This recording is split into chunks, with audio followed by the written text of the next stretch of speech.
चलिए अच्छा टॉपिक हमारा law of crime. Law of crime पढ़ेंगे आज हम लोग। आईपीसी, इंडियन पीनल कोड, नाम सुना है आप लोगों ने आईपीसी का? ठीक है, ये मेन लॉ है जो क्राइम से रिलेटेड है इंडिया में। सब्सटेंटिव लॉ है।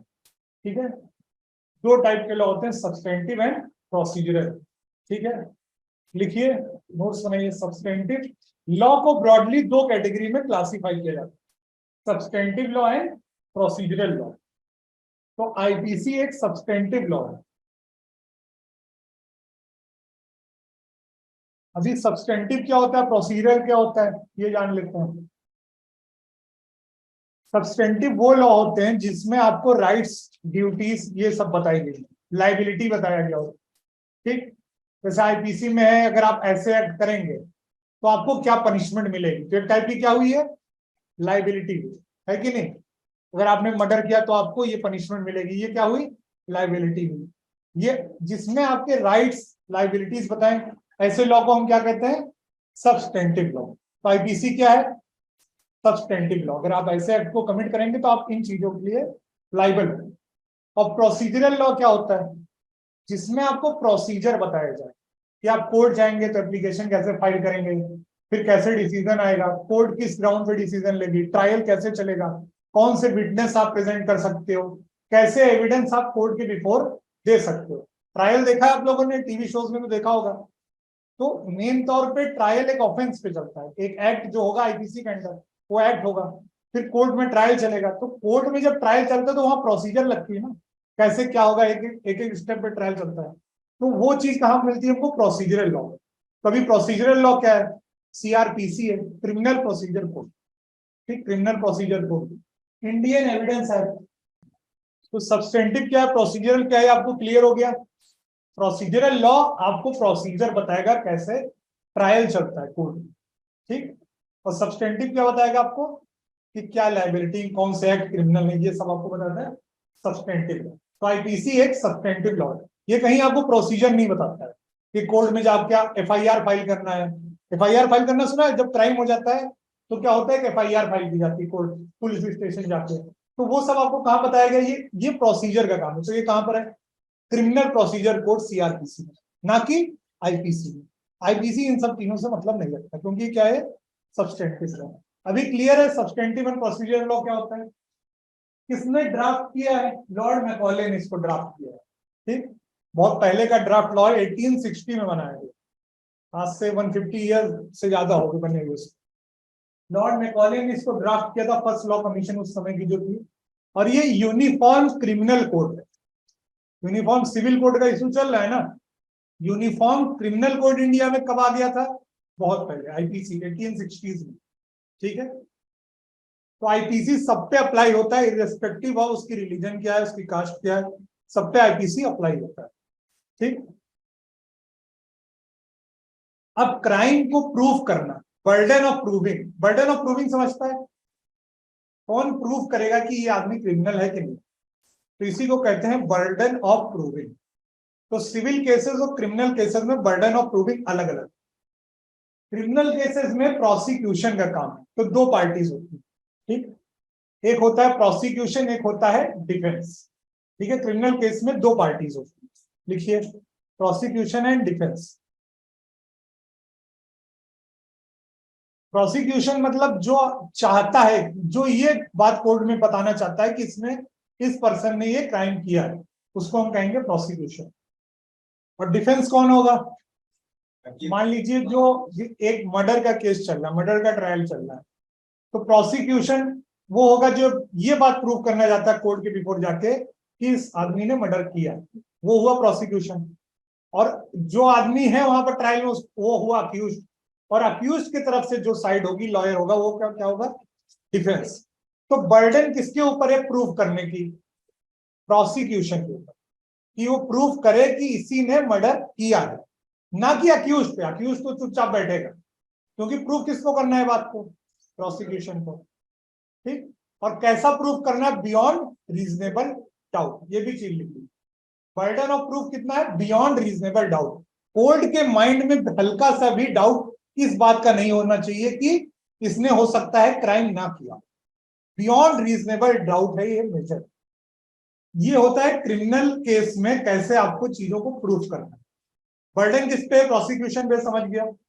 और कैसा उनको प्रूफ करना है, बियॉन्ड रीजनेबल डाउट। कोर्ट के माइंड में थोड़ा सा भी शक नहीं छोड़ना कि इसने हो सकता है क्राइम ना किया हो। मान लो मर्डर चल रहा है तो आपको हर चीज को प्रूफ करना है कि इस टाइम इसके पास ये मतलब ये हथियार से इसने मर्डर किया, इस टाइम वो वहां मौजूद था, ये सीसीटीवी रिकॉर्डिंग है। अब किसी टाइप से उसको बचने की थोड़ी भी चांसेस आपको नहीं देना, किसको, प्रोसिक्यूशन। अगर वो बच गया, थोड़े से भी चांसेस कोर्ट क्या है, तो कोर्ट हो सकता है उसको छोड़ दे, लीव कर दे। तो here standard is beyond reasonable doubt. अभी सिविल केसेस में क्या होता है, सिविल केसेस में ऐसा ही उल्टा होता है। वहां स्टैंडर्ड क्या है प्रूफ करने का, क्रिमिनल केसेस समझ गए ना, beyond reasonable doubt. Civil cases में प्रीपॉन्डरेंस ऑफ प्रोबेबिलिटी, इसको लिखिए, preponderance of probability. Preponderance of probability समझता है, थोड़ा सा भी कोर्ट को लगे प्रोबेबल, मतलब हाँ ये सही बोल रहा है, मोस्ट प्रोबेबली यही सच बोल रहा है, तो क्या होगा, कोर्ट मान लेगी कि ये पार्टी सही है।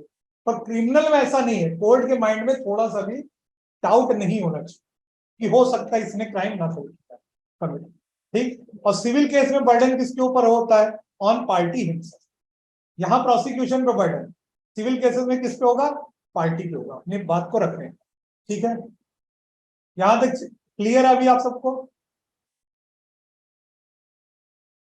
देखिए, और ये भी पॉइंट मैंने लिखा है कि अगर कोई भी डाउट प्रेजेंट है कोर्ट के माइंड में, लगता है कि हो सकता है इसने क्राइम ना किया हो, तो कोर्ट क्या करेगी, उस अक्यूज्ड को छोड़ देगी। ठीक, एलिमेंट्स ऑफ क्राइम, क्या क्या एलिमेंट्स ऑफ क्राइम।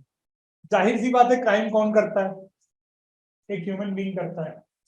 अभी एक एनिमल ने डेथ कॉज की है, ठीक है, टाइगर ने, कोई आदमी उसके केज में जाके गिर गया और उसने उसको मार डाला, तो है एक तो टाइप का मर्डर ही। तो क्या टाइगर पर ट्रायल चलेगा क्या, नहीं। यहाँ एलिमेंट क्या है, पहला ह्यूमन बीइंग, ह्यूमन बीइंग ही यहाँ क्राइम करेंगे, फर्स्ट एलिमेंट। एक नीचे वहां एक मैगजीन लिखी हुई है, इस मैगजीन को भी आप लिख लीजिए, बहुत इंपॉर्टेंट मैगजीन, एक्टस नॉन फेसिड रियम नीसी मेंसिड रिया। इसका मतलब है कोई आदमी तब तक लाइबल नहीं होता जब तक उसका माइंड गिल्टी ना हो। ठीक है, गिल्टी माइंड जरूरी है, उसी को हम मेंसरिया कहते हैं क्राइम में। तो पहला एलिमेंट हम क्या देखेंगे, मेंसरिया। मेंसरिया क्या होता है, मेंसरिया है मेंटल एलिमेंट। यहां आप गिल्टी इंटेंशन रखो, क्राइम करने से पहले आप क्या रखते हैं, गिल्टी इंटेंशन ही तो होगा आपका कि आपको ये क्राइम करना है, तो उसी को हम क्या कहते हैं, मेंसरिया। और आपने उसके एक्ट में कुछ आगे किया तो क्या हुआ, एक्टस रियस, गिल्टी एक्ट। समझ रहा है, guilty mind and guilty act. Guilty mind को मेंसरिया कहते हैं एंड गिल्टी एक्ट को एक्टस रियस कहते हैं। कोई डाउट है यहां तक, act is not guilty and not liable to be punished until it was performed with a guilty mind. The act is not guilty unless the mind is also guilty. ठीक है, mind को, mind में होना चाहिए element कि आपको एक crime करना है। बिना आपके इंटेंशन के, बिना आपका कोई मेंटल एलिमेंट ना हो, तो आप क्राइम कमिट कर सकते हो क्या, नहीं, नहीं कर सकते हो क्राइम। ठीक है, एक्सीडेंटली हो सकती चीजें, पर यहां क्या लॉ में रिक्वायर्ड है, गिल्टी माइंड, ये रिक्वायर्ड है, तभी जाके बोलेंगे कि आपने क्राइम को कमिट किया। यहां तक किसी को डाउट, मेंसरिया देख लेते हैं। जितने भी क्राइम, कोई ऐसा क्राइम नहीं होगा जिसमें मेंसरिया एब्सेंट हो, हर क्राइम में मेंसरिया होगा ही। एग्जाम्पल क्या है, इंटेंट, इंटेंट समझता है, इंटेंट टू कॉज इंजरी। ठीक है, इंटेंशन क्या चाहते हैं, नॉलेज, दोनों में अंतर है। नॉलेज हो सकता है उसको इंजरी हो, ठीक, इसकी भी नॉलेज है। रैशनेस, रेकलेसनेस, रेकलेसनेस देखें, ड्राइव करना बहुत तेज, देखते हैं ना डेली, तो दिखते ही ऐसे लोग जो बहुत तेज ड्राइव करते हैं, वो कैसी ड्राइविंग कर रहे हैं, रेकलेस। तो ये भी क्या है, एक टाइप का गिल्टी माइंड ही तो है, उनको पता है कि क्या कॉन्सिक्वेंसेस होते हैं। अभी आपको रविनगर से रामनगर में कोई 120 की स्पीड से चला रहा हो कार को, तो कैसा है ड्राइविंग है वो, रेकलेस ड्राइविंग है। तो ये भी क्या है, गिल्टी माइंड है। ये भी आईपीसी के अंडर बहुत सारे सेक्शन में पनिशेबल है, ठीक है। करेक्ट, ऑमिटिंग, मैलिशियस, डिलीवरी, ये सब वर्ड आईपीसी कहीं ना कहीं आपको यूज करते हुए दिख जाए। मेंसरिया को आईपीसी में कहीं नहीं यूज किया गया, उसकी जगह क्या यूज किया गया, ये सब, ठीक है, with intent to cause injury, with knowledge, ठीक है, रैश एक्ट, फ्रॉडुलेंट एक्ट, ये आपको दिख जाएगा। तो ये क्या इंप्लाई करता है ये वर्ड कि मेंसरिया प्रेजेंट, ठीक है। ये आप देखिए ये सब एक टाइप के मेंटल एलिमेंट ही तो है, सारे वर्ड को आप चेक कीजिए, ये मेंटल एलिमेंट ही तो है जो हमारे माइंड में होता है। ऐसा इंटेंट कहाँ है, हमारे माइंड में ही तो है। तो एसेंस ऑफ मेंसरिया, मेंसरिया हमको कहां दिखता है, ऐसे एक्सप्रेशन के साथ, intent, knowledge, has reason to believe, ये आपको आईपीसी के सारे सेक्शन जब आप देखेंगे ना तो ये सब वर्ड आपको मिलेगा। फॉर एग्जाम्पल, तो सेक्शन याद है आपको आईपीसी का 279 याद है, 379 याद है, क्या है 379, थेफ्ट है। वहां क्या वर्ड यूज किया गया है, थेफ्ट के सेक्शन में क्या वर्ड यूज किया गया, intent to defraud, word use हुआ है इंटेंट टू डिफ्रॉड। क्या हुआ इंटेंट टू डिफ्रॉड, मेंसरिया ही तो हुआ, मेंटल एलिमेंट हुआ ना। इंटेंट कैसा उसका, डिफ्रॉड करने का, अगले को ऐसा रॉन्गफुल लॉस और गेन पहुंचाने का। तो ये सब क्या है, मेंटल एलिमेंट। तो क्राइम में सबसे ज्यादा जरूरी क्या है, मेंटल एलिमेंट। यहां तक क्लियर है, मेंटल एलिमेंट होगा तभी तो जाके वो एक्ट करेगा क्राइम करने के लिए, वो बाद में आएगा। वही है एक्टस रियस, मतलब गिल्टी एक्ट, और गिल्टी एक्ट को प्रोहिबिटेड बाय लॉ, आईपीसी ने प्रोहिबिट कर दिया है। आईपीसी ने प्रोहिबिट कर दिया मतलब अगर आप ऐसे एक्ट करोगे तो क्या होगा, आपको पनिशमेंट मिलेगी। यही एक्ट, यही डिफरेंस होता है सिविल लाइबिलिटी और क्रिमिनल लाइबिलिटी में, जो हमने पिछले लेक्चर में सारा डिस्कस किया था। सिविल में आपको क्या मिलता है, सिविल केसेस में डैमेजेस में कंपनसेशन मिलता है, कभी पनिशमेंट मिलती है क्या, कि आप अगर आप दो लोग कॉन्ट्रैक्ट करेंगे, एक ने कॉन्ट्रैक्ट नहीं फॉलो किया तो वो जेल जाएगा क्या 1 साल के लिए, उसके लिए नहीं, सिविल केसेस में लाइबिलिटी। क्रिमिनल केसेस में लाइबिलिटी कैसी है, एक्टस रियस, देखिए कुछ क्राइम के नाम है, थेफ्ट, एक्सटॉर्शन, मर्डर, चीटिंग, ये सब आईपीसी में दिए हुए हैं। आप ऐसा क्राइम मुझे नहीं लगता आप सोच भी सकते हैं जो आईपीसी में ना दिया, ठीक। ऐसे अब ऐसा नहीं, मॉडर्न टाइम में क्राइम बदले भी हैं, न्यू न्यू टाइम के क्राइम इवॉल्व हुए हैं, पर आईपीसी ने सारे स्टैंडर्ड जितने भी क्राइम होते हैं सबको बता रखा है, उसमें क्या लाइबिलिटी है वो भी आईपीसी ने बता रखा है, कितनी आपको पनिशमेंट मिलेगी उसमें। अच्छा सिविल केसेस में, अच्छा क्रिमिनल केसेस में आपने देखा होगा versus state of Maharashtra versus union of India, ऐसा क्यों लिखा होता है, इसके पीछे रीजन क्या है। क्राइम में, क्रिमिनल केसेस में प्रोसिक्यूशन, प्रोसिक्यूशन आप समझ गए थे, प्रोसिक्यूशन एंड डिफेंस। तो क्रिमिनल केसेस में प्रोसिक्यूशन कौन कंडक्ट कराता है, स्टेट कराता है। स्टेट मतलब या तो यहाँ की गवर्नमेंट होगी या सेंट्रल गवर्नमेंट, वो कराते हैं क्रिमिनल केसेस में प्रोसिक्यूशन। मतलब वो उनका लॉयर स्टेट गवर्नमेंट का या यूनियन गवर्नमेंट का लॉयर जाके प्रेजेंट होगा और वो ये बताएगा कि इस आदमी ने ये क्राइम किया है। ऐसा क्यों होता है, रीजन क्या है। क्राइम में जो लॉयर होता है क्रिमिनल केस में, जो प्रोसिक्यूशन का लॉयर, डिफेंस का लॉयर तो हो सकता है उसका, जिस आदमी ने मर्डर किया वो अपना लॉयर तो ला ही सकता है, और हो सकता है वो गरीब हो तो उसको एक गवर्नमेंट लॉयर मिलेगा, ये उसका राइट है। पर प्रोसिक्यूशन कौन कर रहा है, प्रोसिक्यूशन समझ रहे हो, जो आदमी ये प्रूव करने गया है वहां पर किसने मर्डर किया, ये कर रहा है स्टेट। यहां पर जिस मतलब जिसका मर्डर हुआ है उसके फैमिली वाले कल लॉयर नहीं रहेगा, वो यहाँ ट्रायल नहीं कंडक्ट करेगा। सिविल केसेस में क्या होता था, दोनों तरफ का एक एक लॉयर होता था। क्रिमिनल केस में क्या हुआ, एक तरफ का लॉयर किसका हुआ, गवर्नमेंट।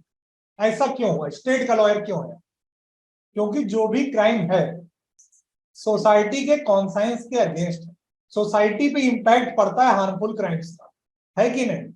आप देखते होंगे मर्डर के एक्ट, रेप के एक्ट, इससे क्या होता है, पब्लिक की कॉन्साइंस को इफेक्ट पड़ता है।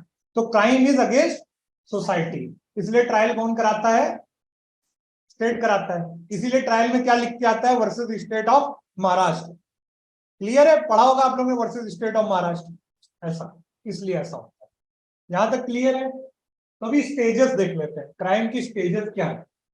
पहला क्या है, इंटेंशन, जो अभी हम लोग 2 वर्ड में समझ रहे थे, मेंसिया जिसको हम कहेंगे। इंटेंशन होगी ना क्राइम कमिट करने की, इंटेंशन होनी चाहिए ना क्राइम कमिट करने की, तभी तो आप जाके कुछ फर्दर उसके लिए एक्ट करेंगे। दूसरी क्या स्टेज है, प्रिपरेशन। अब ए ने प्लान बनाया बी को मर्डर करने की, तो बी का मर्डर करना क्या हुआ, इंटेंशन हुआ ना, कि मुझे इसका मर्डर करना है। उसके पीछे और भी रीजन हो सकते हैं, मान लीजिए उसका कोई मोटिव हो सकता है कि मेरी ये कोई सीक्रेट बात जानता है इसलिए मैं इसका मर्डर कर दूं, ठीक है, या कोई पर्सनल उसकी दुश्मनी हो सकती है। ये इंटेंशन मोटिव, ऐसे ये सब क्या है, इंटेंशन मोटिव ये सब क्या है, मेंसलिया है ना, ठीक। किस चीज के लिए, गिल्टी माइंड है उसका कि एक एक्ट कमिट करना है। अभी उसको मर्डर कमिट करना है ए को बी का, तो क्या करेगा, इंटेंशन तो उसने बना लिया कि मुझे इसको मारना है, उसको रीजन भी उसके साथ कुछ होगा कि ये रीजन है जिसकी वजह से मैं इसका मर्डर करना चाहता हूँ। दूसरा स्टेज क्या होगा, वो कुछ प्रिपरेशन करेगा ना, कोई सामान लाएगा, किससे मारेगा, चाकू लाएगा, बंदूक लाएगा, जहर लाएगा, सब चीज लाएगा, तो वो स्टेज क्या हुई, प्रिपरेशन। इंटेंशन केवल में सोच रखा है उसने कि हाँ इसका मर्डर मुझे करना है, उसने कुछ किया ही नहीं, तो कभी क्राइम होगा क्या, इंटेंशन से कभी क्राइम होता है क्या, नहीं। अभी हम सेकंड स्टेज में आते हैं, प्रिपरेशन में। आप कुछ भी माइंड में अपने सोच रखे हो कि मुझे ये करना है, वो सोचने से वो क्राइम कभी नहीं बनता। मतलब पहली स्टेज क्या है, बिल्कुल भी पनिशेबल नहीं है, ठीक।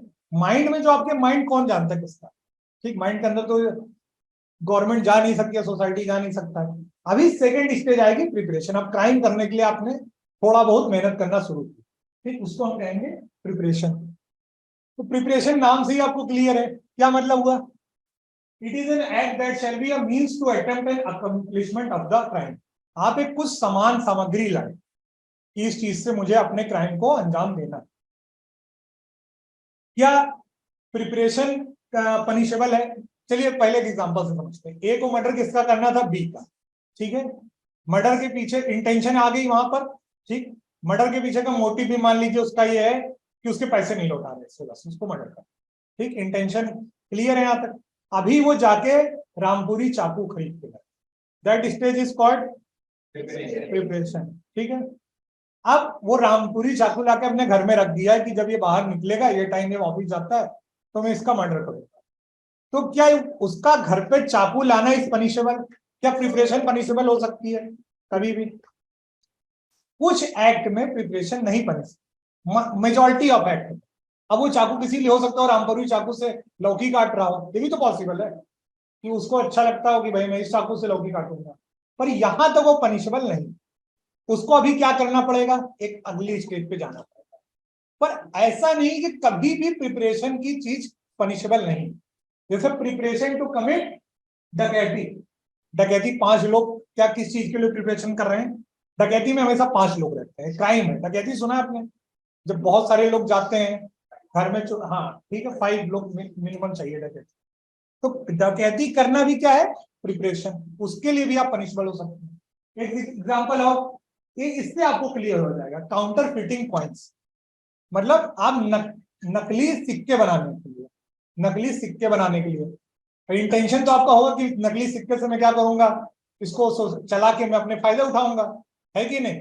और उसके लिए क्या किया, मशीन वशीन लाए रेडी करने के लिए, काउंटर फिट करने के लिए मशीन आती है ना, वो मशीन लाए और आप रखे होते। पुलिस ने मारी रेड और आपकी मशीन पकड़ी गई, ठीक, तो आप क्या कहोगे, अरे मैं तो मैं प्रिपरेशन ही कर रहा था, अभी मैंने कहा नोट चलाई थी, अभी तो मैं कॉइन बनाने ही वाला था। तो कुछ स्टेट तो पुलिस कहेगी नहीं, कुछ स्टेट्स में क्या होता है कि प्रिपरेशन भी पनिशेबल है, नॉट इन ऑल केसेस। वहां मर्डर करना था, मर्डर की प्रिपरेशन पनिशेबल नहीं, पर प्रिपरेशन टू काउंटरफीट कॉइन्स, ठीक, ये पनिशेबल है। प्रिपरेशन टू कमिट डकैती, ये पनिशेबल है। Preparation to wage a war against government of India, आप बहुत सारे हथियार खरीदे हो, घर पे AK-47 लाए और बहुत सारे आपने हथियार जमा करके रखे, आपने क्राइम उसने कुछ नहीं किया, पर आपके घर में क्या मिला, बहुत सारे वेपन्स मिले, तो क्या है, preparation to commit wage war. आपका इंटेंशन मान लीजिए वेज वॉर करना, ठीक, तो आप पनिशेबल हो जाएंगे, चाहे आपने उसके लिए कोई सिंगल एक्ट भी ना किया, आप केवल सामान इकट्ठा कर रहे हो घर पे, आपका मेन गोल क्या था? वेज वॉर करना है गवर्नमेंट के अगेंस्ट। टेररिस्ट ऑर्गेनाइजेशन रहती है ना, जिनके ऑफिसर से बहुत सारी चीजें गन्स वगैरह मिलती हैं, वो इसी एक्ट में पनिशेबल होगा। समझ रहा है आपको? उनको जरूरी नहीं कि वो जाके कुछ करें उससे अगेंस्ट, वो गन्स को यूज करें, बस उन्होंने गन इकट्ठा कर रखा है, दैट इज सफिशिएंट। तो preparation is punishable in certain cases, ये बात सही है, not in all cases but in certain cases. ये बात समझ गई आपको? अटेम्प्ट, बहुत ही थिन लाइन है डिस्टिंक्शन में प्रिपरेशन और अटेम्प्ट की, ज्यादा कोई मेन नहीं है। बिल्कुल अगला ही स्टेप क्या होता है प्रिपरेशन के बाद? अटेम्प्ट होता है। उसके बीच में कोई स्टेप है? नहीं है। आप प्रिपरेशन करोगे फिर आप अटेम्प्ट करने भी तो जाओगे अपना क्राइम। आप चाकू लाए थे तो आप जाओगे अटेम्प्ट करने मर्डर के लिए, मर्डर हो गया तो अकम्प्लिशमेंट हो गया, पर आपने अटेम्प्ट करेंगे ना आप जिस जिस चीज को आपने प्रिपेयर किया उससे। ठीक, तो थर्ड स्टेज आपके आती है attempt. Action in furtherance of the intention and preparation of a person to commit a crime. ठीक है, अब ये third stage. An attempt to commit a crime is often term as preliminary crime, मतलब ये पहली स्टेज है। अगर complete हो गया तो अकम्प्लिश हो गया, पर ये क्या है? अटेम्प्ट क्या है? फर्स्ट स्टेज है। हमेशा अटेम्प्ट भी पनिशेबल रहता है क्या? नहीं, अटेम्प्ट मोस्ट केस में पनिशेबल, मोस्ट केस। मैंने कहा ऑल केसेस में मान लीजिए एक बार नहीं पनिशेबल है, पर मोस्ट केसेस में क्या है? अटेम्प्ट पनिशेबल है। जैसे अटेम्प्ट टू मर्डर, अब मर्डर हो जाएगा, मर्डर के लिए अलग ऑफेंस है आईपीसी में, एंड अटेम्प्ट टू मर्डर एक अलग सेक्शन में दिया हुआ है। ठीक, आपने अटेम्प्ट टू मर्डर मतलब आपने एक चाकू मारे, वो भाग गया, तो क्या था आपका? एक अटेम्प्ट किया ना, वो मर्डर तो आपसे नहीं हुआ, अटेम्प्ट तो आपने मर्डर कर दिया, तो क्यों आपको, आप तो बोलोगे नहीं इसका मर्डर हुआ ही नहीं, जब मर्डर हो जाता तब मुझे जेल जाना चाहिए था। नहीं, आपने उसका अटेम्प्ट किया। सेल्फ डिफेंस आ सकता है, मैं बिल्कुल कह रहा हूं, तो सेल्फ डिफेंस अभी दूसरी चीज है ना। मैं ये कह रहा हूं कि उसने अटेम्प्ट किया तभी वो क्राइम हो गया। अब बी के ऊपर, ए ने गया था मर्डर करने, मान लो बी का, अब उसने अटेम्प्ट करने की कोशिश की, अब उसी के उसका चाकू पकड़ा के उसका बी ने मर्डर कर दिया, ए ने, बी, ए ने बी का गया था, बी ने उसी के चाकू से उसी का मर्डर कर दिया, क्योंकि इसका इंटेंशन क्या था? उसका मर्डर करना। तब बी के लिए वो सेल्फ डिफेंस है, बी के लिए, ना कि ए के लिए। ए क्या कर रहा था वहां? अटेम्प्ट कर रहा था। ए तो लाइबल होगा, अगर वो बच भी गया तो अटेम्प्ट टू मर्डर। बी कैसे लाइबिलिटी बचाएगा अपनी? वो ये बता सकता कि नहीं ये तो मेरा ऑलरेडी मर्डर करने आया था, मैंने प्राइवेट विल। आज मैं जनरल एक्सेप्शंस पढ़ाऊंगा सारे। ठीक है, तो ये पॉइंट ए के पर्सपेक्टिव से आप मत देखो, आप जो बात कर रहे हो बी के पर्सपेक्टिव से, मैं ए के पर्सपेक्टिव से बात कर रहा हूं। क्लियर, समझ रहा है चीजें? Attempt to murder, attempt to suicide, ये भी क्राइम है। ठीक है, अगर आप अटेम्प्ट टू सुसाइड करते हैं तो ये क्राइम है। इसका एक ऐसा एक्ट है जिसको एकम्प्लिश करने पे कोई पनिशमेंट, पूरा आईपीसी का इकलौता, क्योंकि पनिशमेंट हो ही नहीं सकता। पॉसिबल है क्या कि अगर सुसाइड कंप्लीट हो गया तो पनिश किया जाए किसी को? नहीं, पनिशेबल क्या है? Attempt to suicide. बाकी आज के डेट में वो पनिशेबल नहीं भी है, क्योंकि उसको मेंटल हेल्थ केयर करके एक एक्ट आया है, उसने इसको रिफॉर्म कर दिया कि जो लोग ऑलरेडी सुसाइड कर रहे हो वो बेचारे बच जाएं, फिर उनको जेल कर दो। तो ये उसके ऊपर क्या होगा? टॉर्चर ही तो हो रहा है गवर्नमेंट के द्वारा। तो अभी ये जो क्राइम था आईपीसी में, इसको न्यूट्रलाइज कर दिया, मेंटल हेल्थ केयर कर दिया। ठीक, तो ऐसे लोगों को कहाँ भेजा जाता है? हॉस्पिटल भेजा जाता है, मेंटल हॉस्पिटल हो गया। यहां तक क्लियर है? तो हाँ, बिल्कुल आएगा। आपने कैसे, जरूरी थोड़ी ना कहीं भी लिखा है फिजिकल इंजरी कर रहे हैं। अटेम्प्ट टू मर्डर, आपने मान लीजिए जहर, जहर से किसी को मारना था, आपने बढ़िया मस्त चाय बनाई उसके लिए, ठीक है, किसी चाय में जहर मिला के मार देते हैं। ठीक, आप चाय देने गए और चाय मान लीजिए किसी ने, उसने नहीं पिया, किसी दूसरे ने पी लिया, तो आपका मेन तो आपका मर्डर ना ही उसके लिए इंटेंशन था जो सेकंड ने पिया। पर यहां आपने क्या किया? मेन तौर पे अटेम्प्ट टू मर्डर तो किया, पनिशेबल आप उसके लिए होंगे, जरूरी नहीं है ठीक कि वो आपका एक्ट अल्टीमेटली हो ही जाना चाहिए, हो जाएगा तो आप पनिशेबल यहां हो।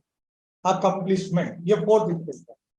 अच्छा, एक भीड़ भाड़ भरी बस में एक आदमी दूसरे की जेब में हाथ डालता है, क्यों? क्योंकि उसका वॉलेट चोरी करना है। ठीक, अब वो वॉलेट में उसके जेब में हाथ डालता है और क्या पाता है? इसका वॉलेट तो खाली है, तो मेरे से बड़ा भिखारी है। तब क्या होगा? ये क्राइम हुई क्या? उसका जेब ही खाली था, तो उसने जेब में हाथ तो डाल दिया, तो उसको मिला नहीं, तो क्या वो लाइबल है वो आदमी जिसने जेब में हाथ डाला था अगले के? बताइए, उसको मिला कुछ नहीं वहां से, उसका जेब उसकी जैसा ही खाली है, पर उसने क्या किया, अटेम्प्ट टू थेफ्ट किया ना, चोरी करने की कोशिश की, तो भी वो लाइबल है। ठीक, सेक्शन 5 जितने भी अटेम्प्ट आईपीसी में नहीं दिए हुए उन सबको अटेम्प्ट को पनिशेबल करता है आईपीसी का लास्ट सेक्शन 511। टोटल कितने सेक्शन है आईपीसी में? 511। तो कुछ अटेम्प्ट को तो पनिशेबल स्पेसिफिक कर लिया गया, जैसे attempt to murder, attempt to suicide, पर जितने भी नहीं, जैसे अटेम्प्ट टू थेफ्ट नहीं, तो उसका पनिशमेंट कहां मिलेगी आपको? 511 में मिलेगी। उसी में ये जो थेफ्ट वाला मैंने एग्जांपल दिया ना कि जेब में हाथ डालने का, वहीं पर दिया हुआ है। फोर्थ स्टेज क्या है? Accomplishment. When an attempt to commit a crime is successful executed. अगर सक्सेसफुल नहीं एग्जीक्यूट हुआ तो क्या है? Then it is attempt. अगर एग्जीक्यूट हो गया तो क्या हुआ? Accomplishment. Every person shall be liable for the act, offense or crime that he commits or accomplishes. जो भी एक्ट वो करता है, अकम्प्लिश कर लेता है, तो उसके लिए पनिशेबल है। जो भी आईपीसी के अंदर पनिशमेंट दी हुई है, आईपीसी के अंदर डिफरेंट टाइप्स ऑफ क्राइम की पनिशमेंट प्रोवाइड की गई। ठीक है, बहुत टाइप के क्राइम आपने सुने भी होंगे, जैसे बताइए चार, आप लोग मेन मेन कौन से क्राइम को सुन रखे हैं? मर्डर सुन रखे हैं, और ग्रीवियस हर्ट, ग्रीवियस हर्ट सुन रखे, असॉल्ट है। तो ऐसे डिफरेंट टाइप की कैटेगरीज आईपीसी में बना रखी है। एक चैप्टर है ऑफेंसेस अगेंस्ट ह्यूमन बॉडी, ये सेपरेट कैटेगरी है। एक है ऑफेंसेस अगेंस्ट प्रॉपर्टी। ये मेन दो चैप्टर है जहां से आईपीसी चलता है। टोटल 21 के अराउंड चैप्टर है आईपीसी, 23 या 21 चैप्टर है, पर इतने चैप्टर का मतलब नहीं है। मेन मतलब किसका है? Main offence against body. जब अगेंस्ट बॉडी का मतलब क्या हुआ?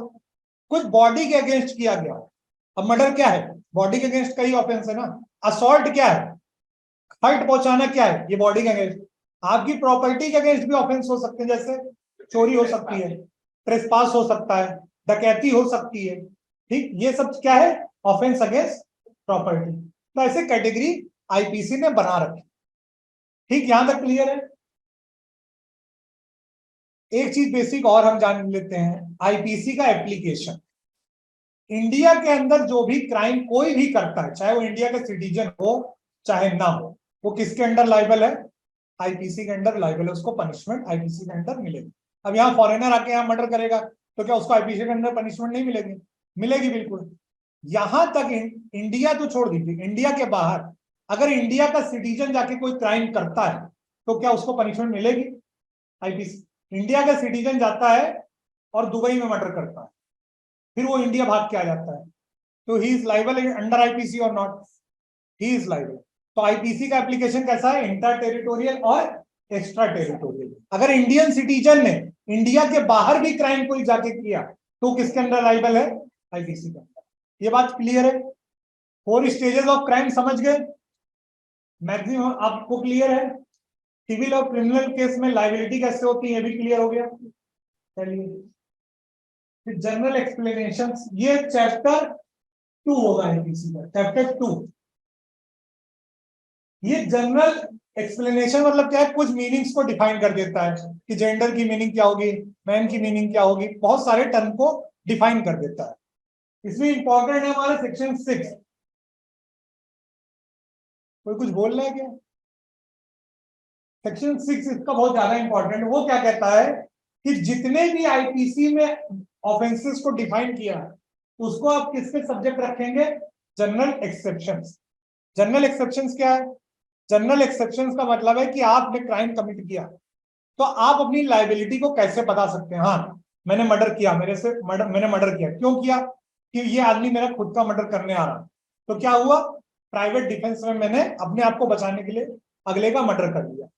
तो ये क्या हुआ? जनरल एक्सेप्शन या डिफेंस बोल दो। ये डिफेंस हुए ना एक टाइप के, कि आप अपने जो क्राइम आपने कमिट किया उसका क्या दे रहे हो?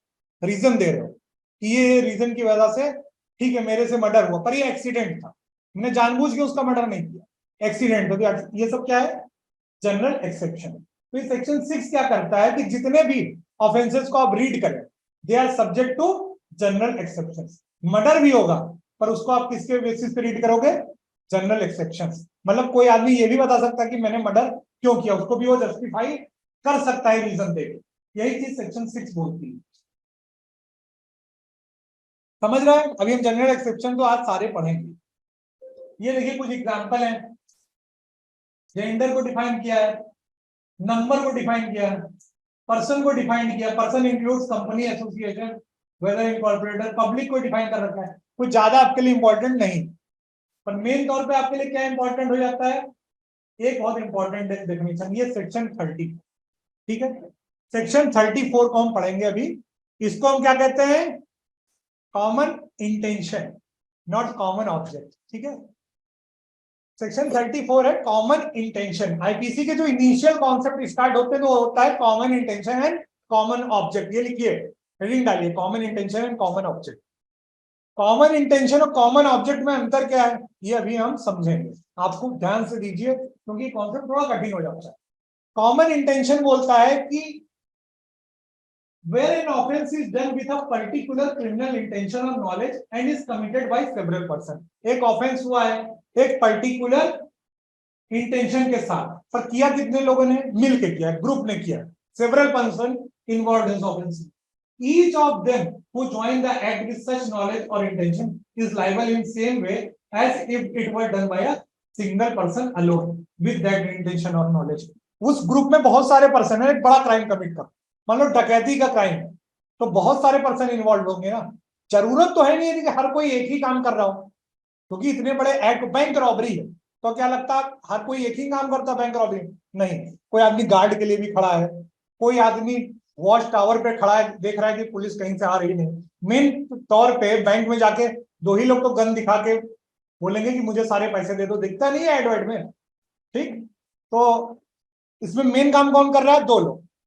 अब मान लो उन्हीं दोनों किसी का मर्डर कर दिया हो, तो क्या जो आदमी दूरबीन लगा के टावर पे देख रहा था कि पुलिस आ रही कि नहीं, वो भी डकैती करने ही गया था, हेल्प कर रहा था ना उसकी, वो लाइबल होगा उनके मर्डर के लिए, होगा होगा यही यही क्यों, क्योंकि कॉमन इंटेंशन का प्रिंसिपल वहां इन्वॉल्व, ठीक ठीक है। डेडली वेपन से आर्म थे, ये सब चीजें तो प्रोबेबल कॉन्सिक्वेंसेस हो जानते थे। एक प्रोबेबल कॉन्सिक्वेंसेस करके टेस्ट, उस टेस्ट के बेसिस है, ठीक है। बरेन कुमार घोष का जब केस देखेंगे तो बात क्लियर, ठीक है। तो एक आदमी के एक्ट से जब आप सब पूरे ग्रुप को लाइबल करते हो तो उसको क्या कहते हैं, कॉमन इंटेंशन। क्योंकि कॉमन इंटेंशन उनका क्या था, डकैती, ठीक है, आर्म्ड विद डेडली वेपन्स। तो वहां प्रॉब्लम कॉन्सिक्वेंसेस, प्रोबेबल कॉन्सिक्वेंसेस क्या था कि हो सकता है डेडली वेपन की वजह से किसी का मर्डर हो जाए। अब इनिशियल लेवल पे ही वो इन चीजों को नहीं एग्री किए, तो वो थोड़ा माइनर कॉन्सेप्ट, उस पर भी आप थोड़ा फोकस करो। तो ये ग्रुप लायबिलिटी जैसा कॉन्सेप्ट है सेक्शन 30, समझ रहा है? कॉमन इंटेंशन क्या है, एक ग्रुप का एक पर्टिकुलर इंटेंशन होना, तो उस पूरे ग्रुप के मेंबर किसके लिए लाइबल होंगे, जो एक्ट हुआ उसके लिए। डकैती के केस में जो आदमी गार्ड भी करेगा वो भी लाइबल होगा, अगर ऑल्दो वो अंदर नहीं गया हाउस के अंदर, एंटर नहीं हुआ है, तो भी वो भी लाइबल होगा, क्योंकि वो क्या कर रहा था, गार्ड कर रहा था। और वो क्या शेयर कर रहा था, कॉमन इंटेंशन, किसके साथ, जिस ग्रुप के साथ वो डकैती कमिट करने आया है, उस ग्रुप के साथ वो कॉमन इंटेंशन को शेयर कर रहा है, ठीक है। इसलिए वो लाइबल भी होगा अपने ग्रुप की एक्ट्स की वजह से। ये Bahrain Kumar Ghosh versus king emperor का एक लैंडमार्क केस है, जिसको हम कहते हैं पोस्टमार्टम मर्डर केस। इस केस में सेक्शन 34 को डिटेल में प्रीवी काउंसिल ने एक्सप्लेन किया था कि सेक्शन 34 कैसे काम करता है। इस केस में भी ऐसा ही हुआ।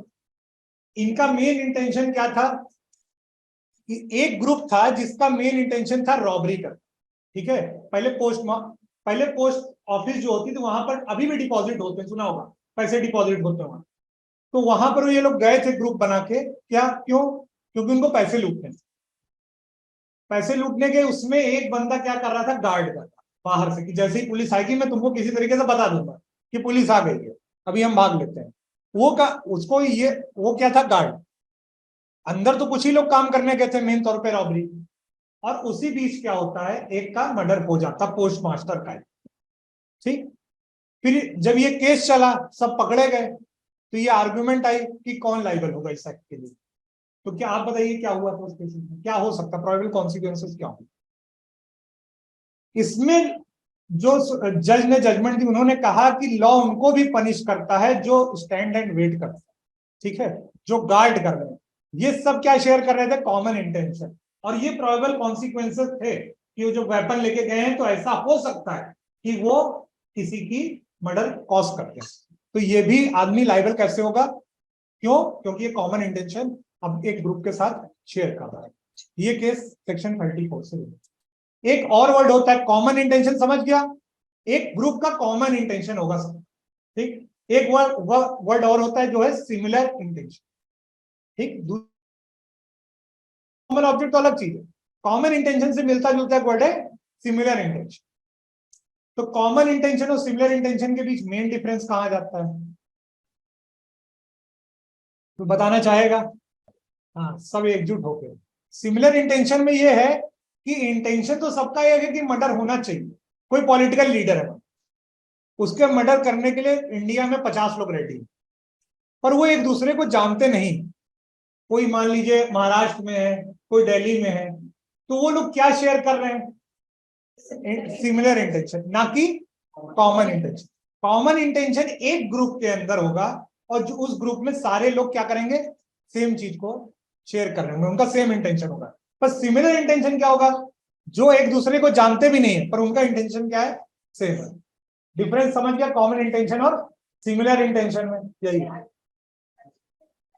नहीं नहीं, कहीं नहीं डिफाइंड, ये सब सुप्रीम कोर्ट के और प्रीवी काउंसिल के केसेस से ही एक्सप्लेन किया गया है। अब 149 क्या है, कॉमन ऑब्जेक्ट।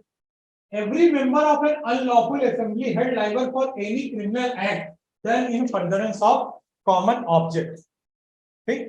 बिल्कुल सिमिलर है, लगता होगा कि एक ही चीज है, पर ऐसा नहीं। कॉमन ऑब्जेक्ट केवल 4-5 चीजों के लिए करने के लिए ही किया जाता है, ठीक, वही कॉमन ऑब्जेक्ट होता है। और यहाँ मिनिमम कितने लोग चाहिए होते हैं, 5 लोग, हमेशा 5 लोग चाहिए सर, ठीक, तभी कॉमन ऑब्जेक्ट होगा। एक ग्रुप का कॉमन ऑब्जेक्ट होता है, हो सकता है सेक्शन 34 में 3 लोग ही चाहिए, पर यहां कम से कम कितने लोग चाहिए, 5 लोग। इनका भी काम क्या है, ये पहली बात तो ये अनलॉफुल असेंबली है। अनलॉफुल असेंबली कैसी असेंबली होती है, जो देखिए अभी मैं आपको बताता हूं, सबके पास बेरेंट है, डाउनलोड किया है सबने, लेटेस्ट लॉ का एक्ट, आईपीसी का सेक्शन 141 ओपन कीजिए आप लोग, जिन्होंने जिनके पास नहीं है वो शेयर कर लें। बगल 141 आईपीसी का भी हम देखते हैं, फिर हम कॉमन ऑब्जेक्ट भी समझेंगे क्या होता है। 141 149 बाद में समझेंगे, सेकंड स्टेप है, पहले हमको 141 समझना पड़ता है। 141 कहता है unlawful assembly, assembly of 5 or more person designated an unlawful assembly if the common object of the person composing that assembly। क्या कह रहा है, 5 लोग या 5 से ज्यादा लोग चाहिए, ठीक, वो अनलॉफुल असेंबली डेजिग्नेट हो जाएंगे कब, जब उनका एक कॉमन ऑब्जेक्ट, यहां वर्ड क्या यूज हुआ है, कॉमन ऑब्जेक्ट, वहां क्या था, कॉमन इंटेंशन, यहां कॉमन ऑब्जेक्ट यूज हुआ है। उन 5 लोगों का कॉमन ऑब्जेक्ट क्या है, to overawe by criminal force, government को ओवर ऑ करना है। मतलब आपको गवर्नमेंट को, जैसे होता नहीं लोग गन वायलेंस थ्रू गवर्नमेंट पे बिल्डिंग को कब्जा कर लेते हैं, ये सब चीजें करना, रिवोल्ट करना गवर्नमेंट के अगेंस्ट, ये पहला point. To resist the execution of any law और लीगल प्रोसेस। सेकेंड चीज क्या लिखा है, आप रेजिस्ट कर रहे हो लॉ का फोर्स लेना, मतलब गवर्नमेंट किसी को अरेस्ट करने पुलिस वाले आए, आप क्या कर रहे हो, 6-7 लोग मिलके ग्रुप में मिलके बहुत सारी भीड़ इकट्ठा करके आप क्या कर रहे हो कि आप जो लॉ का प्रोसेस है उसको अरेस्ट करना, उसको रोक रहे हो, कि पुलिस वालों को अरेस्ट नहीं करने दे रहे हो। ये क्या हुआ, ठीक है, ये अनलॉफुल असेंबली हुई, ये 5 से ज्यादा लोग। तीसरा क्या दिया हुआ है, टू कमिट एनी मिसचीफ और क्रिमिनल ट्रेसपास, ये भी हो सकता है मिसचीफ, आप कहीं आग वाग लगाने जा रहे हो, 5-6 लोग मिलके क्या कर रहे हैं, बिल्डिंगों में आग लगा रहे हैं, ये क्या हुआ, मिसचीफ बाय फायर, ऐसा काम है वो 5 से ज्यादा लोगों का, 3 लोग नहीं है, 5 या 5 से ज्यादा लोग ये काम कर रहे हैं। फोर्थ काम क्या है, क्रिमिनल फोर्स यूज करके आप किसी की प्रॉपर्टी ले रहे हो, 10-12 लोग मिल गए, बोले तो जमीन खाली करो, ये जमीन आज से हमारी है, होता है ना, ये सब चीजें बहुत होती है, तो क्या है वो अनलॉफुल असेंबली है। पहले हमको अनलॉफुल असेंबली समझना क्या होता है। फिर 5वीं चीज क्या दी हुई है, bye means of criminal force, आप लोगों ऐसी चीज कराओ जो अगले को नहीं करना था, ठीक है, what he is not legally bound to do, तुम आप 10 लोग मिलके जाओ, बोलो कि मुझे अपनी प्रॉपर्टी दे दो, नहीं तो हम तुमको गोली मार देंगे। ये क्या हुई? अनलॉफुल असेंबली द्वारा किया हुआ एक्ट है। ठीक, अनलॉफुल असेंबली 141 में डिफाइंड है। अब यही चीज आप 149 में देखो, every member of unlawful assembly. पढ़ो 149 में क्या लिखा है। अनलॉफुल असेंबली समझ गए, 5 से ज्यादा लोगों की असेंबली जो कौन से काम कर रही है, जो 5 काम कर रही है, उसी सेक्शन में दिया हुआ है। फिर 149 क्या कहता है?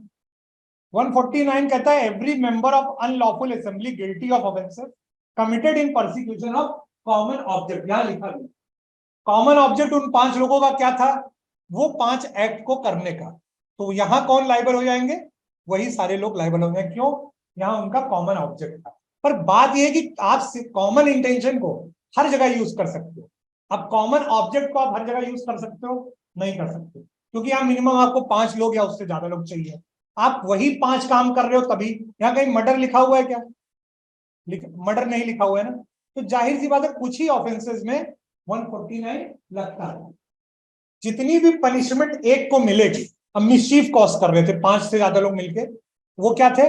अनलॉफुल असेंबली 149 में क्या कॉज कर रहे थे? मिसचीफ, बिल्डिंगों में आग लगा रहे थे।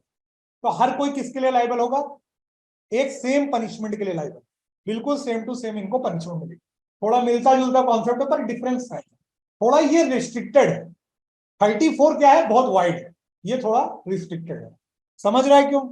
रीजन दिया हुआ है 5 टाइप के ऑफेंस है, 5 से ज्यादा लोग कमिट करें तब ये सब चीजें अनलॉफुल असेंबली बना।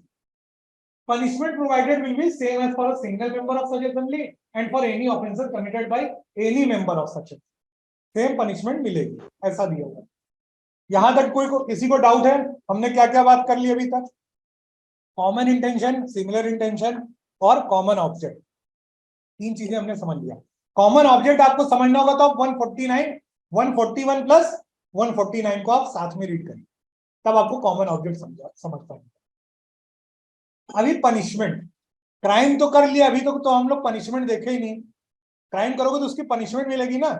तो आईपीसी में पनिशमेंट भी प्रोवाइडेड कि इस क्राइम के लिए क्या क्या पनिशमेंट है। सेक्शन में भी दिया है इस क्राइम के लिए क्या पनिशमेंट है। मेजॉरिटी में क्या है देख लेते हैं। Punishment is a consequence of a result of a wrong committed by a person. एक पर्सन ने जो भी एक्ट किया है गलत, उसकी वजह से उसको क्या मिलता है? पनिशमेंट मिलता है। ठीक, provision of the punishment are provided under section 53 and chapter 3 ऑफ इंडियन पिनल कोड। अभी हम चैप्टर 2 देख रहे थे ना, जनरल एक्सप्लेनेशन वाले। अभी चैप्टर 3 आ गया, मेन तौर पे पनिशमेंट से डील करता है। इंडिया में रिफॉर्मेटिव थ्योरी ऑफ पनिशमेंट चलती है। रिफॉर्मेटिव थ्योरी मतलब क्या है? बहुत देखिए 5 थ्योरीज होती है पनिशमेंट की, मैं आपको बेसिक आइडिया दे देता हूँ। डेटरेंस होती है, रेट्रीब्यूटिव होती है, रिफॉर्मेटिव होती है, और भी 1-2 थ्योरी देख लीजिएगा। इंडिया में मेन तौर पे क्या चलती है? रिफॉर्मेटिव। रिफॉर्मेटिव का मतलब क्या है? हम क्रिमिनल को पनिशमेंट, हम क्रिमिनल को ऐसा पनिशमेंट देना चाहते हैं कि उसके अंदर रिफॉर्मेशन है। हम उसका आंख का बदला आंख, इसको कहते हैं डिटरेंस या रिट्रीब्यूशन। रिट्रीब्यूशन कहते हैं आंख का बदला आंख। देखोगे बहुत कंट्रियों में चोरी करने पे हाथ काट देते हैं। ठीक है, तो ये क्या हुआ? रिट्रीब्यूशन। ठीक, अगर आपने किसी का मर्डर किया तो आपका भी मर्डर होगा, ये ऐसा है कि आपको भी मारा जाएगा। डिटरेंस क्या है? डिटरेंस मतलब है कि ऐसी सजा दो कि सोसाइटी के माइंड में डर बैठ जाए, वैसे क्राइम ही लोग ना करें। इसको क्या कहते हैं हम लोग? Deterrence theory. पर इंडिया में ना डिटरेंस होती है ना रिट्रीब्यूटिव। रिट्रीब्यूटिव में वही आंख का आंख वाला रिट्रीब्यूटिव को कॉन्सेप्ट है। डिटरेंस में और भी कठिन तुम सजा दे सकते। ठीक है, ऐसी सजा दो कि सब लोग कांप जाए कि भाई अगर हमने ऐसा किया कल को कोई सोचे कि ये क्राइम नहीं करना। इंडिया में हम दोनों थ्योरी को नहीं मानते। इंडिया में हम किसको मानते हैं? रिफॉर्मेशन। हम चाहते हैं कि क्रिमिनल लोग रिफॉर्म हो, बदलें, क्योंकि हमको क्राइम को मारना है, क्रिमिनल को नहीं मारना। ये हमारी सोसाइटी की फिलॉसफी है। ठीक, इसीलिए इंडिया में आप देखते होंगे जल्दी फांसियां नहीं होती। ठीक, यही रीजन है। The punishment awarded should neither be so harsh nor easy that it fails to serve its purpose in creating impact on the offender and as an eye opener for others। बोलने की बहुत India में बहुत hard punishment नहीं है तो बहुत easy भी नहीं है। थोड़ा बहुत तो सबक मिल रहा है, और उस सबक से क्या हो रहा है? आदमी रिफॉर्म हो रहा है। जब वो जेल से निकलेगा तो एक अच्छा इंसान बन के निकलेगा। ये इंडिया की सोसाइटी चाहती है, इंडिया की गवर्नेंस की जो पॉलिसी हमारी ये चाहती है कि एक बदला हुआ इंसान निकले जेल से। पर ऐसा होता है क्या? मर्डर करके निकलते हैं, फिर दूसरा भी मर्डर करके जेल में चले जाते हैं। ठीक, तो ये सब चीजें प्रैक्टिकली वर्क नहीं करती हैं। तो आपको कौन सा लगता है कौन सी अच्छी पनिशमेंट की थ्योरी है? डिटरेंस। लोगों में बदलाव चाहते हैं हम लोग, इसीलिए हमने रिफॉर्मेशन की थ्योरी अपनाई है। सुप्रीम कोर्ट का जजमेंट देखोगे, ज्यादातर वो लोग बहुत बड़े हैवी हार्डेंड क्रिमिनल्स को भी छोड़ देते हैं। क्यों छोड़ देते हैं? क्योंकि उनको लगता है कि ये बदल सकते हैं, इनके अंदर बदलने की गुंजाइश है। ठीक है, आप अभी आप जान लीजिए इंडिया कौन सी फॉलो करता है रिफॉर्मेटिव, डिटरेंस वगैरह नहीं फॉलो किया जाता। ये 5 काइंड की पनिशमेंट आपको आईपीसी में मिलेगी। ठीक, पहली क्या है? Death penalty. डेथ पेनल्टी समझते हैं? मौत की सजा। और केवल एक मेथड ही प्रिस्क्राइब, वो क्या है? फांसी, रोप से। ठीक है, रोप को टाई करके वो जो प्रोसेस होता है ना, उसी से। डेथ पेनल्टी और भी तरीकों से दी जा सकती है दुनिया में, हर कंट्री में अलग अलग तरीकों से डेथ दिया जाता है। कहीं फायरिंग स्क्वाड से दिया जाता है, कहीं लीथल इंजेक्शन के थ्रू डेथ दिया जाता है, इंजेक्शन लगा के तुरंत डेथ कॉज कर दी जाती है। ठीक है, इंडिया में क्या है? फांसी। अच्छा, ऐसा नहीं है, बहुत कम ही लोग जानते हैं कि इंडिया में एक और सजा भी, पर वो आईपीसी सिटीजन लोगों को नहीं मिलती कभी, वो मिलती है आर्मी वालों।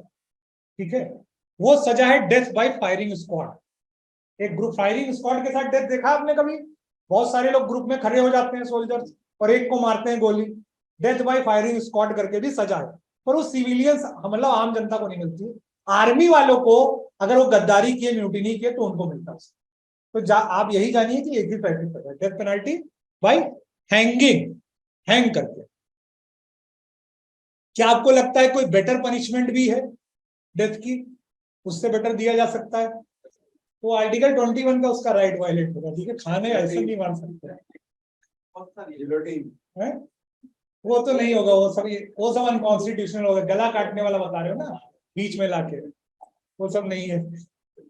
अच्छा, कुछ साल पहले, नहीं नहीं, ये सब पनिशमेंट इंडिया में देखो, बात ही जब हम लोग रिफॉर्मेटिव थ्योरी की बात कर रहे हैं, तो हम ऐसी पनिशमेंट वैसे भी किसी को नहीं। सुनने में सब चीज अच्छा लगता है, पर गवर्नमेंट होने नहीं देती। एक बार राजस्थान हाईकोर्ट ने जजमेंट दिया कि इसकी फांसी होनी चाहिए, तो डेथ बाय हैंगिंग होनी चाहिए, और पब्लिक व्यू में होनी चाहिए। पब्लिक व्यू में, सबके सामने, जनता के सामने इसको फांसी देनी चाहिए। राजस्थान हाईकोर्ट का एक जजमेंट था। तो क्या लगता है ऐसा हुआ कभी? नहीं। अपील गई सुप्रीम कोर्ट में, इंडिया के अटॉर्नी जनरल ने अपील की, और इसको बदल दिया गया, क्योंकि इनह्यूमन ट्रीटमेंट है। तो इसीलिए हम लोग क्या करते हैं, प्रॉपर फांसी देते हैं, उससे पहले उसकी आखिरी इच्छा को पूछते हैं, उसको प्रॉपर टाइम दिया जाता है, और तब उसको फांसी दी जाती है। और इसको ऐसा नहीं गवर्नमेंट ने ये सब ऐसे ही अपने अपने मन से डिसाइड कर लिया है, बहुत सारी चीजों को कंपेयर करके हम फाइनल पहुंचे हैं फांसी पे। ठीक है, फंदे वाली फांसी पे। ठीक, दूसरा क्या है? इम्प्रिजनमेंट फॉर लाइफ, उम्र कैद। और ये कितने साल की होती है? 14 साल की या 20 साल की? 14। कितने लोग 14 साल बोल रहे हो? मैंने कंफ्यूज करने के लिए पूछा था। बहुत लोगों को कंफ्यूजन है कि ये 14 साल या 20 साल हो।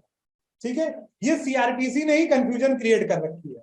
ठीक है, सीआरपीसी में कंफ्यूजन हो। सुप्रीम कोर्ट ने बोला है कि imprisonment for life means reminder of persons natural life, last breath तक क्या होगी? इम्प्रिजमेंट फॉर लाइफ, उम्र कैद, मतलब उम्र कैद। ये भी क्वेश्चन बहुत आता है। बहुत सारी कंट्रीज ने क्या किया है, डेथ पेनल्टी को एबॉलिश कर दिया, तो भाई तब भी उसको उम्र कैद मिल सकती है। तो जितना मैं क्या, रिमाइंडर ऑफ नेचुरल लाइफ जितना बचा हुआ, ठीक है।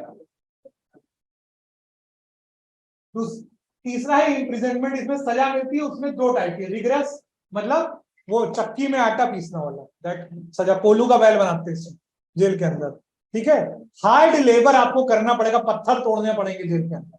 ये क्या होगा, इसको कहते हैं रिग्रेस इम्प्रिजनमेंट। जब आईपीसी आप पढ़ोगे ना, तो हर ऑफेंस में रिग्रेस इम्प्रिजनमेंट नहीं है, मतलब कि आपको लेबर करना पड़ेगा। ज्यादातर ऑफेंसेस में क्या है, सिंपल इम्प्रिजनमेंट, मतलब आप बैठ के बढ़िया खाना खाइए, नहाइए धोइए और जेल में जाके सोइए, ये टाइप की। जेल कभी ओपन में देखिएगा, बहुत बड़ी प्लेस, आप लॉ कॉलेज जाएंगे, आपको जाने का मौका कई बार मिलेगा जेल के अंदर, तो आप देखेंगे बहुत ओपन, वो वॉक करते हैं, घूमते टहलते सब रहते हैं, उनकी बैरक में जाके सो जाते हैं। आपको लगता है छोटे होते हैं क्या? जो बहुत बड़े होते हैं। तो वो हुई सिंपल इम्प्रिजमेंट, उनका टाइम फिक्स है। कुछ लोग खाना बनाते हुए आपको मिलेंगे, ठीक है। तो सिंपल इम्प्रिजनमेंट भी दिया जाता है। इसमें उनको हार्ड 11 नहीं करना, ये पत्थर उत्थर तोड़ने का काम वो नहीं करें। ठीक, चौथा है for feature of property, property को जब्त कर लिया जाएगा, ये भी होता है, टाइप की पनिशमेंट है। और पांचवी क्या है, फाइन, कुछ रुपए का आपसे फाइन लेके आपको छोड़ दिया जाएगा, ये भी आईपीसी में पनिशमेंट प्रिस्क्राइब है। मिनिमम फाइन है आईपीसी में 10 रुपए का। वो क्यों है, सेक्शन 510 करके आईपीसी में है, वो क्या है, पब्लिक में ड्रिंकिंग करके तमाशे का, तो आप 10 रुपए का फाइन भर सकते हो। ठीक है, 510 पढ़ना, उसमें आपको मिल जाएगा, एक दिन की जेल भी है उसमें, 24 घंटे। वो पब्लिक में ड्रिंकिंग करके तमाशे करने ही क्यों है, उसी तो 10 रुपए फाइन देने।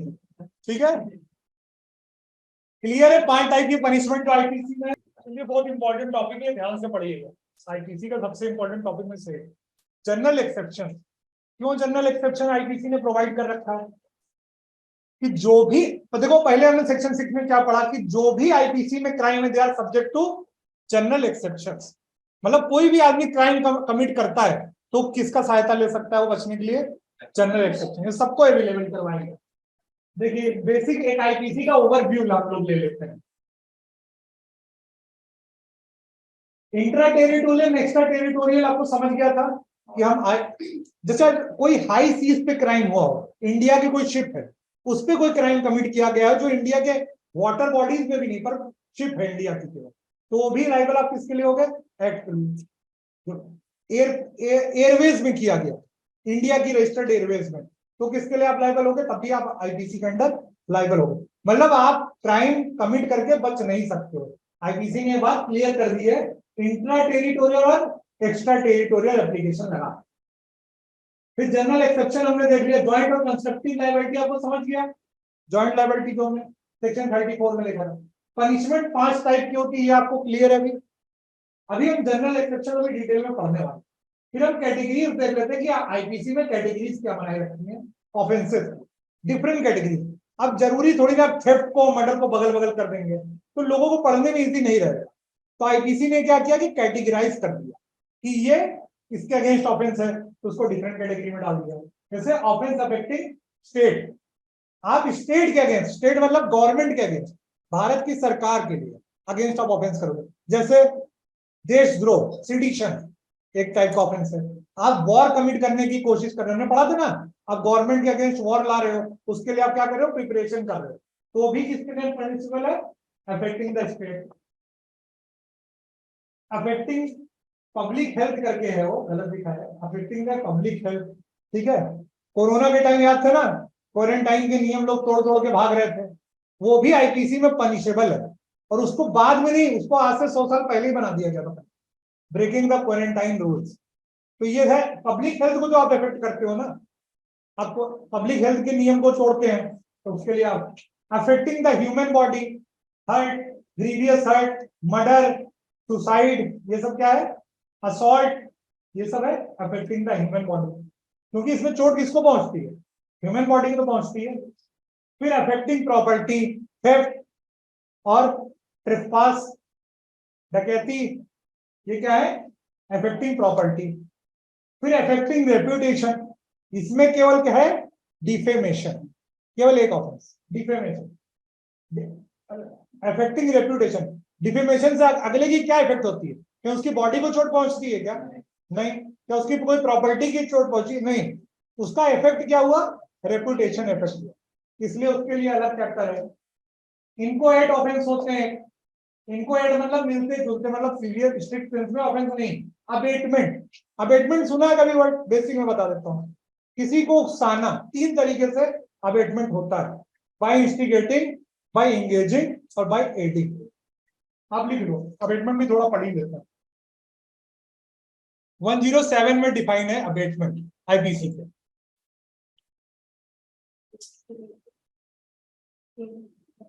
हाँ, instigating, by engaging and by adding.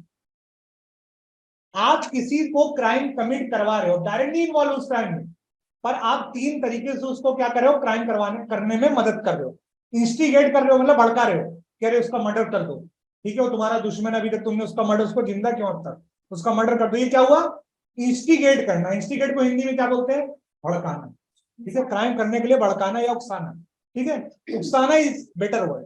ठीक, इंगेजिंग साथ में कि भाई तुझे रामपुरी नहीं मिल रही है तो मैं रामपुरी लाके देता हूँ, ठीक है, तो आप इंगेज हो रहे हो क्राइम में साथ में, या एड भी कर रहे हो, एड भी हुआ है एक टाइप का, इंगेज में आप साथ में जा रहे हो, है कि नहीं। आप बोले कि आप यहाँ वो तुझे दिखेगा, मैं चलता हूँ तुझे बाइक से छोड़ देता हूँ वहां, तो आप क्या कर रहे हो, इंगेज भी कर रहे हो, एड भी कर रहे हो, तो मिलता जुलता है इंगेजिंग एंड एडिंग, मदद पहुंचा रहे हो क्राइम करने में। तो तीन टाइप से आप क्या कर रहे हो, अबेटमेंट कर रहे हो क्राइम, और आप भी क्या हो गए, लाइबल हो गए। अगर उसने मर्डर किया तो आपने इन तीन टाइप में उसको, समझ गया, इन तीन टाइप से आप अबेटमेंट करते हो, ठीक, और इसके लिए भी आप लाइबल हो। फिर क्रिमिनल कंस्पिरेंसी है, और मैंने अटेम्प्ट टू कमिट ऑफेंस बताया था ना, अगर आईपीसी में कहीं भी वो अटेम्प्ट नहीं पनिशेबल होगा तो कहां जाके पनिशेबल हो जाएगा, 511 जो लास्ट सेक्शन आईपीसी का। अगर attempt to suicide, attempt to murder, ये सब तो पनिशेबल है, अटेम्प्ट टू थेफ्ट ये सब चीजें नहीं है, तो वहां पनिशेबल हो जाएगा। क्लियर है, ये आईपीसी का एक बेसिक ओवरव्यू है पूरे आईपीसी का। चलो आज पढ़ लेते हैं जनरल एक्सेप्शंस। कॉन्स्पिरेसी, षड्यंत्र, षड्यंत्र बनाना, क्रिमिनल कॉन्स्पिरेसी, ठीक है, इसे पढ़ेंगे हम डिटेल में, एक टॉपिक पढ़ेंगे, तो आज हम जनरल एक्सेप्शन खत्म कर लेंगे क्योंकि ये ज्यादा इंपॉर्टेंट टॉपिक है। कोई भी आदमी अगर कोई क्राइम कमिट करता है तो उसके लिए उसको पनिशमेंट मिलती है, पर कुछ ऐसी कंडीशन है जहां से वो बता के वो अपनी पनिशमेंट से बच सकता है। तो वो कंडीशन क्या है, वो जनरल एक्सेप्शन जो चैप्टर 4 है किसी का, वहां दिया गया सेक्शन 76 से लेकर 106 में आपको जनरल एक्सेप्शंस मिलेंगे। डिफेंसेस मत पढ़ा करो, एक्सेप्शन ही पढ़ो, क्योंकि जनरल डिफेंस टॉल्ट में भी होता है, तो कंफ्यूज हो जाता है। तो general exceptions in IPC and general defences in tort, ये क्या प्रूव कर देती है, अच्छा इससे क्लियर क्या हो जाता है कि देयर इज मेंसरिया नहीं प्रेजेंट। अब एक्सीडेंट हुआ तो आपकी कोई मेंसरिया थी कि आपका गिल्टी माइंड था कि आपको एक्सीडेंट में लोग मर गया गाड़ी पे आके, आपका क्या गिल्टी माइंड था, उसको मानने की आपकी इच्छा थी, नहीं, तो ये आप बचते क्यों है, क्योंकि यहाँ पर मेंसरिया एब्सेंट है। गिल्टी माइंड ही इन सब चीजों में क्या मिलता है आपको, एब्सेंट मिलता है, या कहीं कहीं माइंड गिल्टी रहता है, माइंड इन्वॉल्व रहता है तो रीजंस होते हैं, ठीक है। तो इसको दो भाग में इसलिए जनरल एक्सेप्शन को डिवाइड किया गया, एक है एक्सक्यूजेबल, एक है जस्टिफिएबल। उसको डिवाइड कीजिए दो कैटेगरीज में, एक्सक्यूजेबल और जस्टिफिएबल। एक्सक्यूज नाम से क्लियर हो जाता है ना, कुछ का एक्सक्यूज है, ठीक है भाई गलत हुआ होगा, और जस्टिफिएबल मतलब आप कहोगे, जस्टिफाई करोगे कि this is the reason, yes I committed but this is the reason behind, justified. दो कैटेगरीज बनती है general exception, excusable and justifiable. पर देखो मैंने क्या कहा था, आईपीसी में बर्डन ऑफ प्रूविंग किसके पास है, प्रोसिक्यूशन। अक्यूज तो बढ़िया बैठा है कटघरे में, बोल रहा है कि ठीक है लाओ लाओ मुजरिम, जो भी तुमको गवाह लाने लाओ, प्रूफ किसको करना होता है, प्रोसिक्यूटर, ठीक है।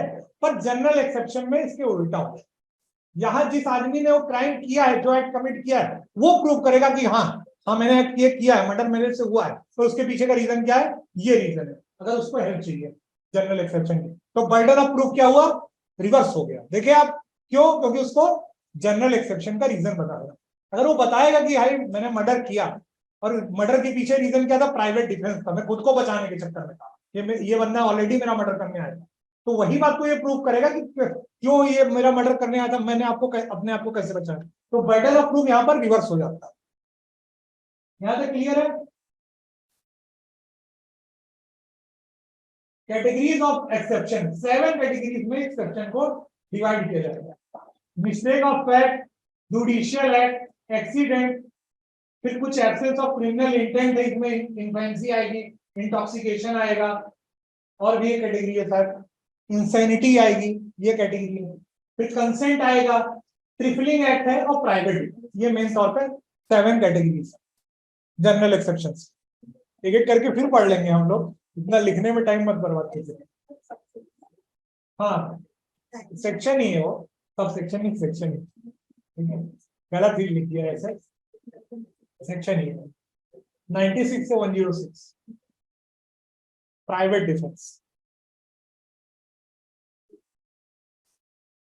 अच्छा इनकी जरूरत क्यों पड़ी जनरल एक्सेप्शंस के, आपको क्या लगता है कि इनकी जरूरत क्यों पड़ी रखना, आईपीसी में। बताइए कोई रीजन बताइए, आपको क्या लगता है क्यों जरूरत पड़ी इनको रखने की?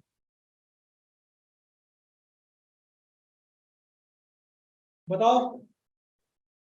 ये जरूरत ये पड़ी कि कभी कभी क्राइम हो जाते हैं, मजबूरन वश क्राइम हो जाते हैं, तो आदमी को बचाने के लिए कुछ डिफेंस तो देना चाहिए ना, कि इस वजह से आप ये देखोगे ना तो ये डिफेंसेस ही हैं, एक टाइप की डिफेंस है। दो कैटेगरी में मैंने बता दी, एक्सक्यूजेबल और जस्टिफिएबल। अभी आप अपने आप एक काम करना, आप खुद देखना कि ये एक्सक्यूज है और ये जस्टिफाइड किया गया है। अभी आपको खुद ही पता चल जाएगा क्या क्या एक्सक्यूजेबल है, क्या क्या जस्टिफिएबल है। मिस्टेक ऑफ फैक्ट क्या है? मिस्टेक ऑफ फैक्ट है, सेक्शन 76 में दिया गया है, act of a person who is bound by law done in good faith and by reason of mistake of fact and not by mistake of law। ठीक है, ठीक है।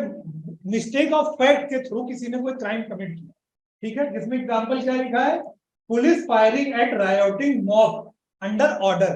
अब सीनियर ने ऑर्डर दिया उसको कि भाई तुम गोली चलाओ, होता है ना, वो ऑर्डर दिया जाता है ना कि भाई गोली चला दो, यहाँ पर ओपन ऑर्डर में मणिपुर में लगा हुआ है, देखते हैं शूट एट साइट का ऑर्डर कौन देता है? ये सीनियर।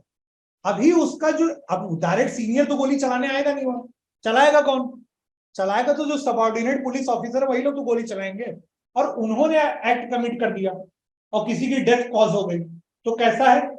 मिस्टेक ऑफ फैक्ट, क्योंकि वो बाउंड बाय लॉ है, बाउंड बाय लॉ, क्योंकि उनके हायर अथॉरिटी का ऑर्डर है ना कि कोई भी दिखे तो शूट एट साइट कर दो। तो क्या हुआ, ये ऐसा एक्ट क्या है? जस्टिफाइड है ना।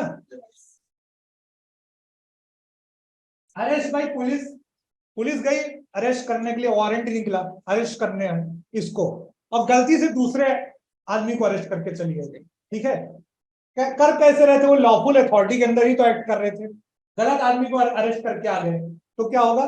वो बच जाएंगे, क्योंकि मिस्टेक ऑफ फैक्ट। ठीक, मिस्टेक ऑफ फैक्ट है।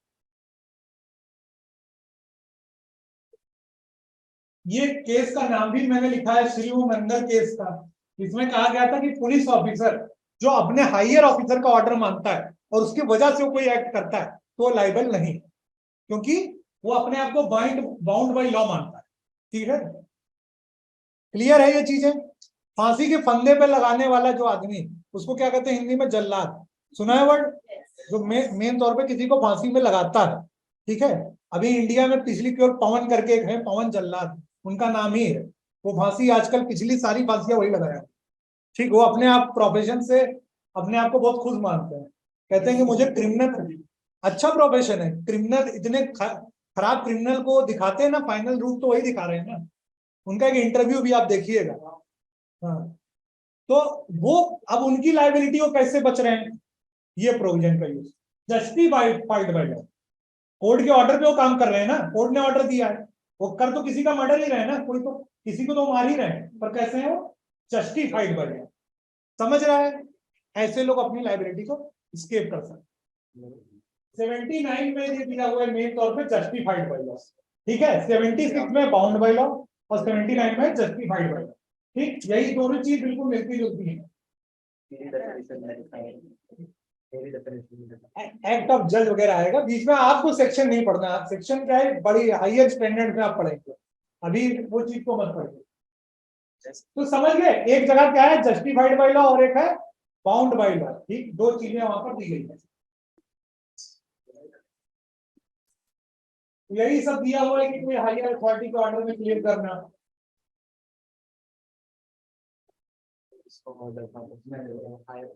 देखिए बिल्कुल माइनर डिफरेंसेस है, एक जगह ऑब्लिगेशन है और एक जगह क्या है?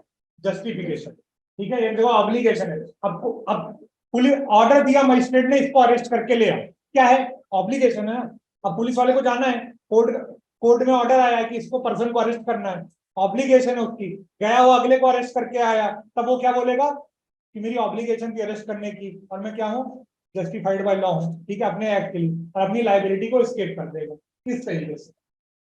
ठीक है, क्लियर है आपको? मिस्टेक ऑफ फैक्ट और मिस्टेक ऑफ लॉ आपको ऑलरेडी पता होगा, इज नो डिफेंस, ठीक है। Mistake of law is no defence, not excuse, वही बोल रहा हूँ, मिस्टेक ऑफ लॉ। इग्नोरेशिया फेसिट नॉन एक्सक्यूजेड, इग्नोरेशिया ज्यूरिस है, इग्नोरेशिया ज्यूरिस नॉन एक्सक्यूजेड, ये मैगजीन है। Ignorance of law is no excuse, ऐसे बताया ना, ऐसे है।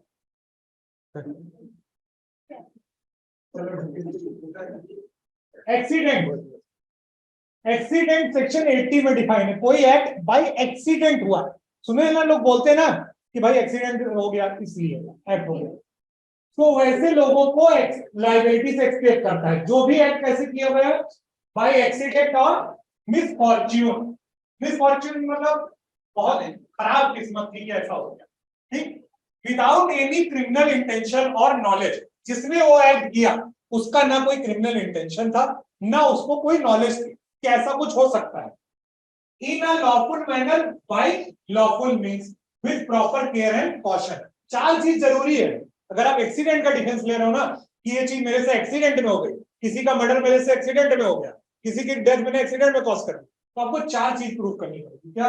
कि ये एक्सीडेंट या मिसफॉर्च्यून हुआ, मेरी कोई क्रिमिनल इंटेंशन या नॉलेज नहीं कि ऐसा कुछ कमिट हो जाएगा, और मैंने जो काम मैं कर रहा था वो lawful manner by lawful means कर रहा था, और मैंने प्रॉपर केयर एंड कॉशंस लिए, तब मैंने किया। ये हैचेट वो होता है ना जिसे पेड़ और काटा जाता है, ठीक। एक यहाँ इलस्ट्रेशन क्या दिया हुआ है कि एक आदमी पेड़ काटने जाता है, और पेड़ काटने जब वो जाता है तो वो लकड़ी अलग हो जाती है कुल्हाड़ी से, और वो जो कुल्हाड़ी का जो मेन पार्ट होता है ना, वो उड़ के किसी का सर काट देता है, ठीक।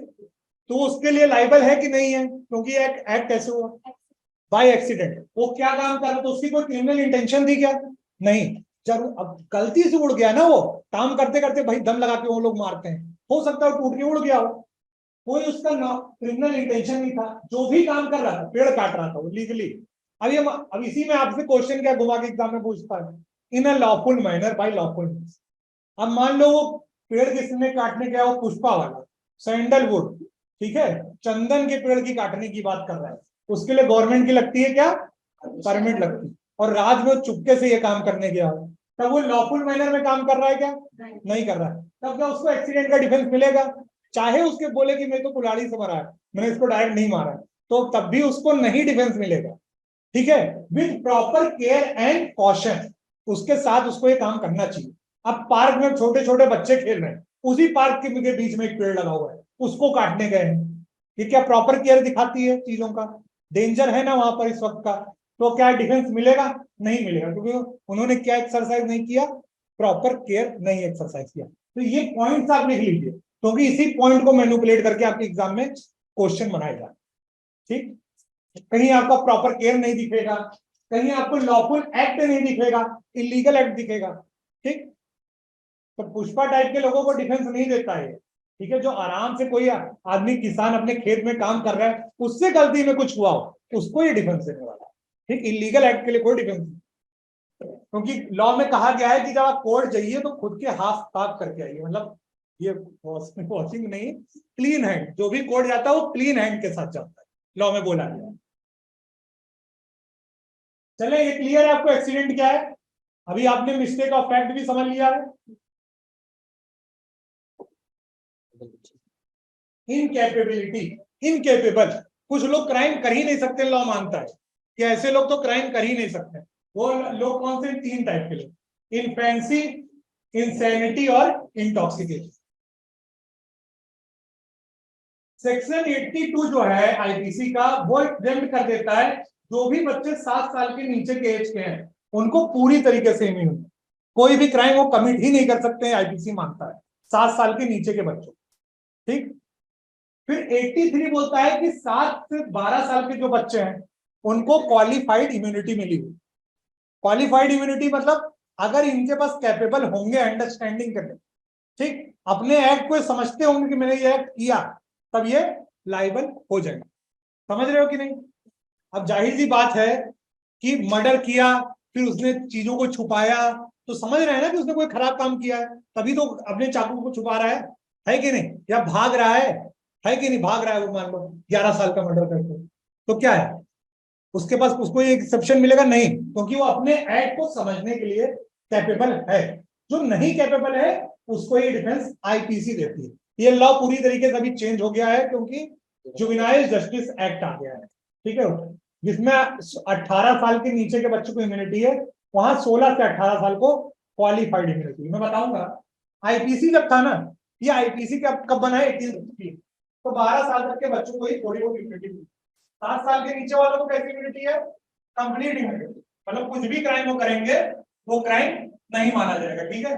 पर आप ये सोचो कि मैं उसको कहता हूं कि एक डब्बा तेरे को लाके देता हूं चॉकलेट, और इसका तू जाके मर्डर कर दे या कुछ ऐसा कर दे, इसको जहर वाली चाय पिला दे, तो मैं भी स्केप कर लूंगा लाइबिलिटी। तो ऐसा नहीं, आप नहीं, वो कर लेगा, आप नहीं स्केप कर पाओगे लाइबिलिटी, ठीक है। तो ऐसे देखो, हम सब चीजें जो लॉ में पढ़ते हैं ना, ऐसे केसेस हो चुके होते हैं सुप्रीम कोर्ट, ठीक, क्योंकि 1860 का कानून है, तो सोचिए उस वक्त इनके पास कितना ब्रेन था कि उन्होंने इतना चीजों को लिख दिया, ठीक। 7 से 12 साल के बच्चे को क्या मिलती है? Qualified immunity. अगर ये अपनी चीजों को नहीं समझ सकते हैं तब ये लाइबल नहीं।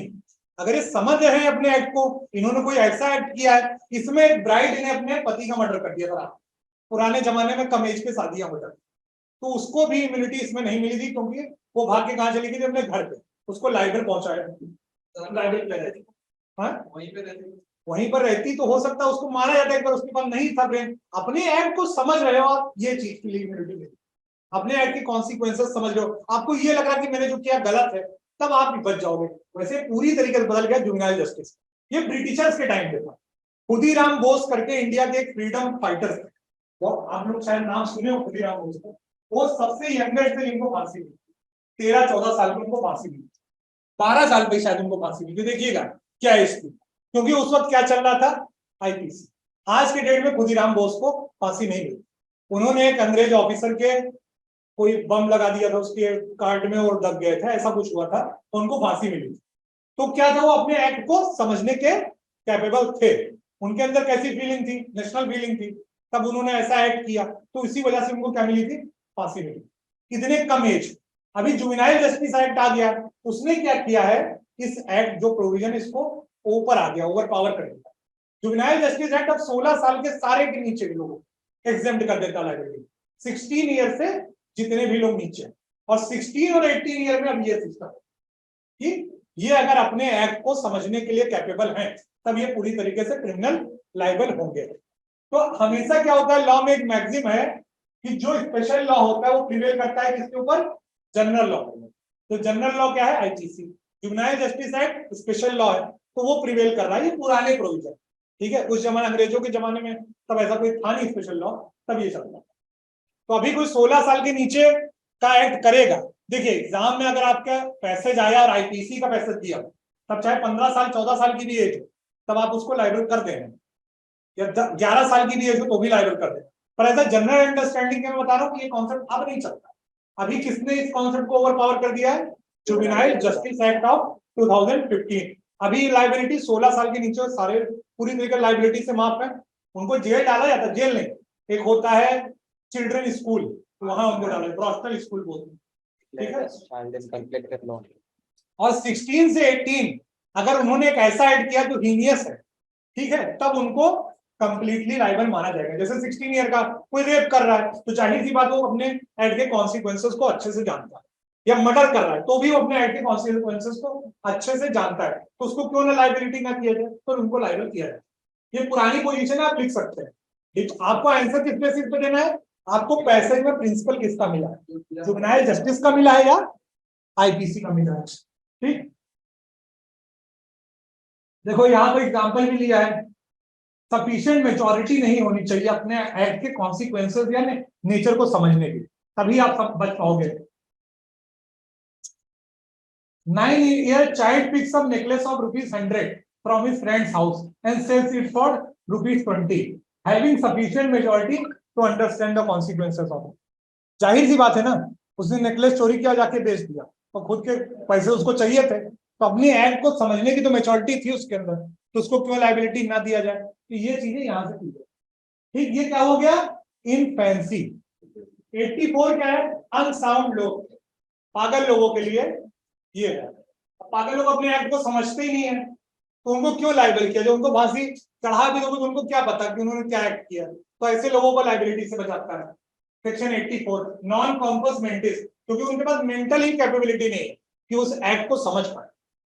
At the time of act, incapable of knowing the nature of act, not capable of understanding what he was doing, was either wrong or contrary to law. कोई पागल आदमी किसी का मर्डर कर तो लाइबल होगा क्या? वो 1 घंटे बाद भूल ही जाएगा कि उसने क्या किया 1 घंटे पहले, है कि नहीं? तो ऐसे लोगों को भी लाइबिलिटी से बचाई गई है। इडियट, ठीक है, इडियट ऐसे लोग होते हैं, ऐसे जनरली आप लोग कहीं भी वर्ड यूज कर देते हैं, पर ऐसा मत नहीं। इडियट वो होता है जिनको मेमोरी क्लियर नहीं है फ्रॉम बर्थ, या उनको लूसिड इंटरवल्स होते हैं। लूसिड इंटरवल समझते हैं पागलपन के दौरे, दैट टाइप, ठीक है। पागलपन के दौरों के वक्त उसने कोई क्राइम किया हो तो वो लाइबल होगा क्या? नहीं, क्योंकि वो अपने मेंटल स्टेज पे था नहीं था। यही चीज कॉन्ट्रैक्ट में भी हमने पढ़ी थी, याद है कि जब वो कैपेबल होगा अपने अंडरस्टैंडिंग का तभी वो लाइबल। पागल समान एक्टिंग से नहीं होता है, पर प्रॉपर डॉक्टर की टीम बैठती है उसको एनालाइज करने के लिए। कौन पागल, हमें सबसे कठिन डॉक्टर की ब्रांच है वो न्यूरोलॉजी, ठीक है। तो वहां न्यूरोलॉजिस्ट बैठते हैं, वो बताते हैं, वो सर्टिफिकेट देते हैं इंसैनिटी। कैसी इंसैनिटी भी 2 टाइप में है, मेडिकल इंसैनिटी और लीगल इंसैनिटी। इंडिया में केवल लीगल इंसैनिटी को रिकॉग्नाइज किया जाता है। इसका लैंडमार्क केस आप देख सकते हो, मैग्नॉटन केस। मैग्नॉटन केस पे बेस्ड है। मैग्नॉटन केस में क्या हुआ था? एक आदमी को लगता था कि देश की जितनी समस्याएं हैं वो वहां के पीएम ने कॉज, ब्रिटेन के पीएम ने बोला कि ये पीएम को ही मैं खत्म करूं। उसका पूरा मूड था, पागल हो गया था वो देशभक्ति पूरी तरीके से। तो उसने क्या किया कि मैं पीएम को ही खत्म करके देश से मुक्ति दिलाता हूँ, देश को मुक्ति दिलाता हूँ ऐसे पीएम से। वो ब्रिटेन के पीएम थे उस जमाने। अब वो पीएम को तो नहीं मार पाया, उनके सेक्रेटरी को उसने मार दिया, ठीक है। पीएम को नहीं मार पाया, सेक्रेटरी को उसने किल कर दिया। तो कोर्ट ने कहा कि ये ऑलरेडी पागल है, ठीक है, ये ऐसी ऐसी बैठी बैठी बातें करता है जो खुद ही नहीं समझता अपने एक्ट के कॉन्सिक्वेंस, तो ये पागल है। और उसकी रिस्पॉन्सिबिलिटी को कम कर दिया, क्योंकि वो अपने एक्ट को डिल्यूजनल था, उसको उल्टे सीधे थॉट्स आते थे, ठीक है। तो ऐसे आदमी को लाइबिलिटी को एग्जेम्प्ट कर दिया था। मैग्नॉटन केस बहुत फेमस केस है, ठीक है। तो पागलों की लाइबिलिटी स्केप हो जाएगी, ठीक। ये क्लियर है। इंटॉक्सिकेशन, इंटॉक्सिकेशन मतलब नशे में कोई काम कर, ठीक। तो आप क्या हो गया भाई, नशे में तो आप अपने खुद के कंट्रोल में है नहीं चीजों में, तो आपने उस वक्त कोई ऐसा एक्ट किया हो। अब जैसे Vasudev versus state of PEPSU का case, Vasudev versus state of PEPSU के केस में क्या हुआ कि शादी में मस्त खाना खा रहे थे, तो बारात चल रही थी, 5-6 लोग बैठ के कुर्सी पे खाना खा रहे थे। एक से इन्होंने, आदमी शराब पी के है और उन्होंने एक से क्या कहा, कुर्सी पे उठो। वो उठा नहीं, उसका मर्डर कर, ठीक है। Vasudev versus state of PEPSU में यही हुआ। अब वो कुर्सी से उठा नहीं, ये पूरे तैश में थे, इन्होंने इसका मर्डर कर दिया। डिफेंस मिले क्या? नहीं। 2 कैटेगरी है इसमें, इनवॉलेंट्री इंटॉक्सिकेशन और वॉलेंट्री इंटॉक्सिकेशन। उससे बढ़िया मस्त पी के आप जाएंगे और फिर आप कोई एक्ट करेंगे तो आप लाइबल हैं। इनवॉलेंट्री होनी चाहिए इंटॉक्सिकेशन, वैसे तो कोई भी एक्ट करता रहेगा ना, समझ रहे हो ना। आपको कैसी इंटॉक्सिकेशन होनी चाहिए? इनवॉलेंट्री, ठीक, तभी आप लाइबल से बच सकते हैं। क्या बहुत एग्जाम मजे आ रहे हैं क्या इन सब टॉपिक में? चलो ठीक है ना, बात समझो। 2 टाइप की इंटॉक्सिकेशन है, क्लियर है। किससे आप लाइबिलिटी स्केप करोगे? Involuntary intoxication. आपको बिना बताए, आपके नॉलेज में ऐसा नहीं था तो भी आपको ड्रिंक किया कराई गई, ठीक है, आप पे इन्फ्लुएंस डाला गया, तब आपसे कोई एक्ट हो तब आप बचे।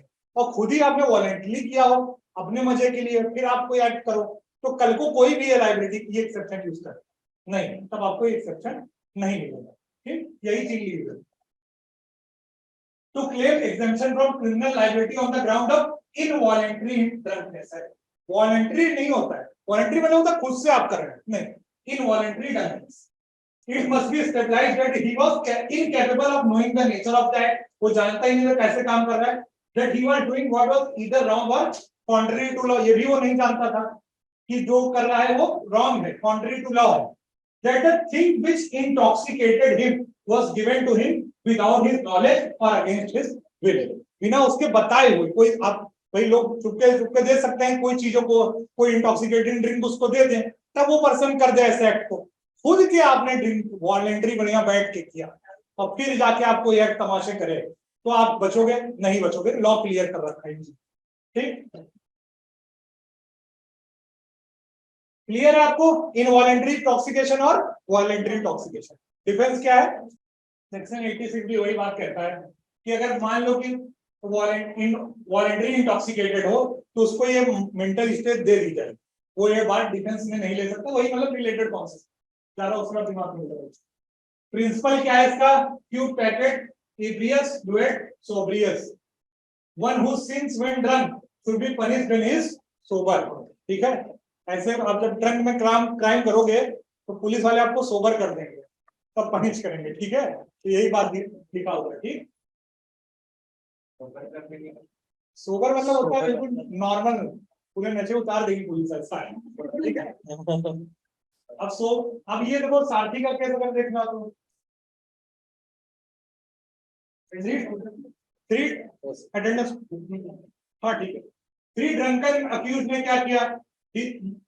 रफ्ड up the deceased making him unconscious. इतना मारा तीन ड्रंकन लोगों ने कि उसको, एक आदमी को इतना मारा इसने कि वो अनकॉन्शियस हो गया। और फिर क्या किया कि उन्होंने असर्टेन भी नहीं किया कि आदमी मरा हुआ है या जिंदा है, उसको हैंग कर दिया सीलिंग पर। ठीक, और उनको लाइबिलिटी, फिर उसकी डेथ तो हो ही गई, फिर लाइबिलिटी उसको किसको मिली? 304 के अंदर, ना कि 302 के अंदर, क्योंकि इन्होंने कैसे ऐड किया था? इंटॉक्सिकेशन, तो इनकी लाइबिलिटी थोड़ी कम हो गई। कहा तो उन्होंने भी मर्डर ही था, मर्डर की पनिशमेंट है 302, 304 में पनिशमेंट है कल्पेबल होमोसाइड। ठीक है, कल्पेबल होमोसाइड 304, 30 ए और बी आप बता। जुडिशियल एक्ट, जज ने कोई काम करने को कहा है, अब जज ने किसी को फांसी दी और फिर आप बोलो कि जज भी लाइबल है क्योंकि किसी को मार रहे हो, ऐसा नहीं, क्योंकि एक्ट कैसे है? जुडिशियल, जस्टिफाइड एक्ट है, सिंपल सीधी बात। ये एक्सक्यूज थोड़ी ना जज मांगेंगे, ये जस्टिफाइड, इनको लॉ ने किसकी पावर दी है? किसी को भी कोई सजा देने की। ठीक, ये जुडिशियल एक्ट। और ये एक्ट कैसे करने चाहिए ना? इन डिस्चार्ज ऑफ ऑफिशियल ड्यूटी। ठीक है, ज्यूरिसडिक्शन में होना चाहिए जज, गुड फेथ में काम करना चाहिए, तो ये तब क्या होगा? जुडिशियल एक्ट से वो एग्जेम्प्टेड है, उनकी कोई लायबिलिटी नहीं है।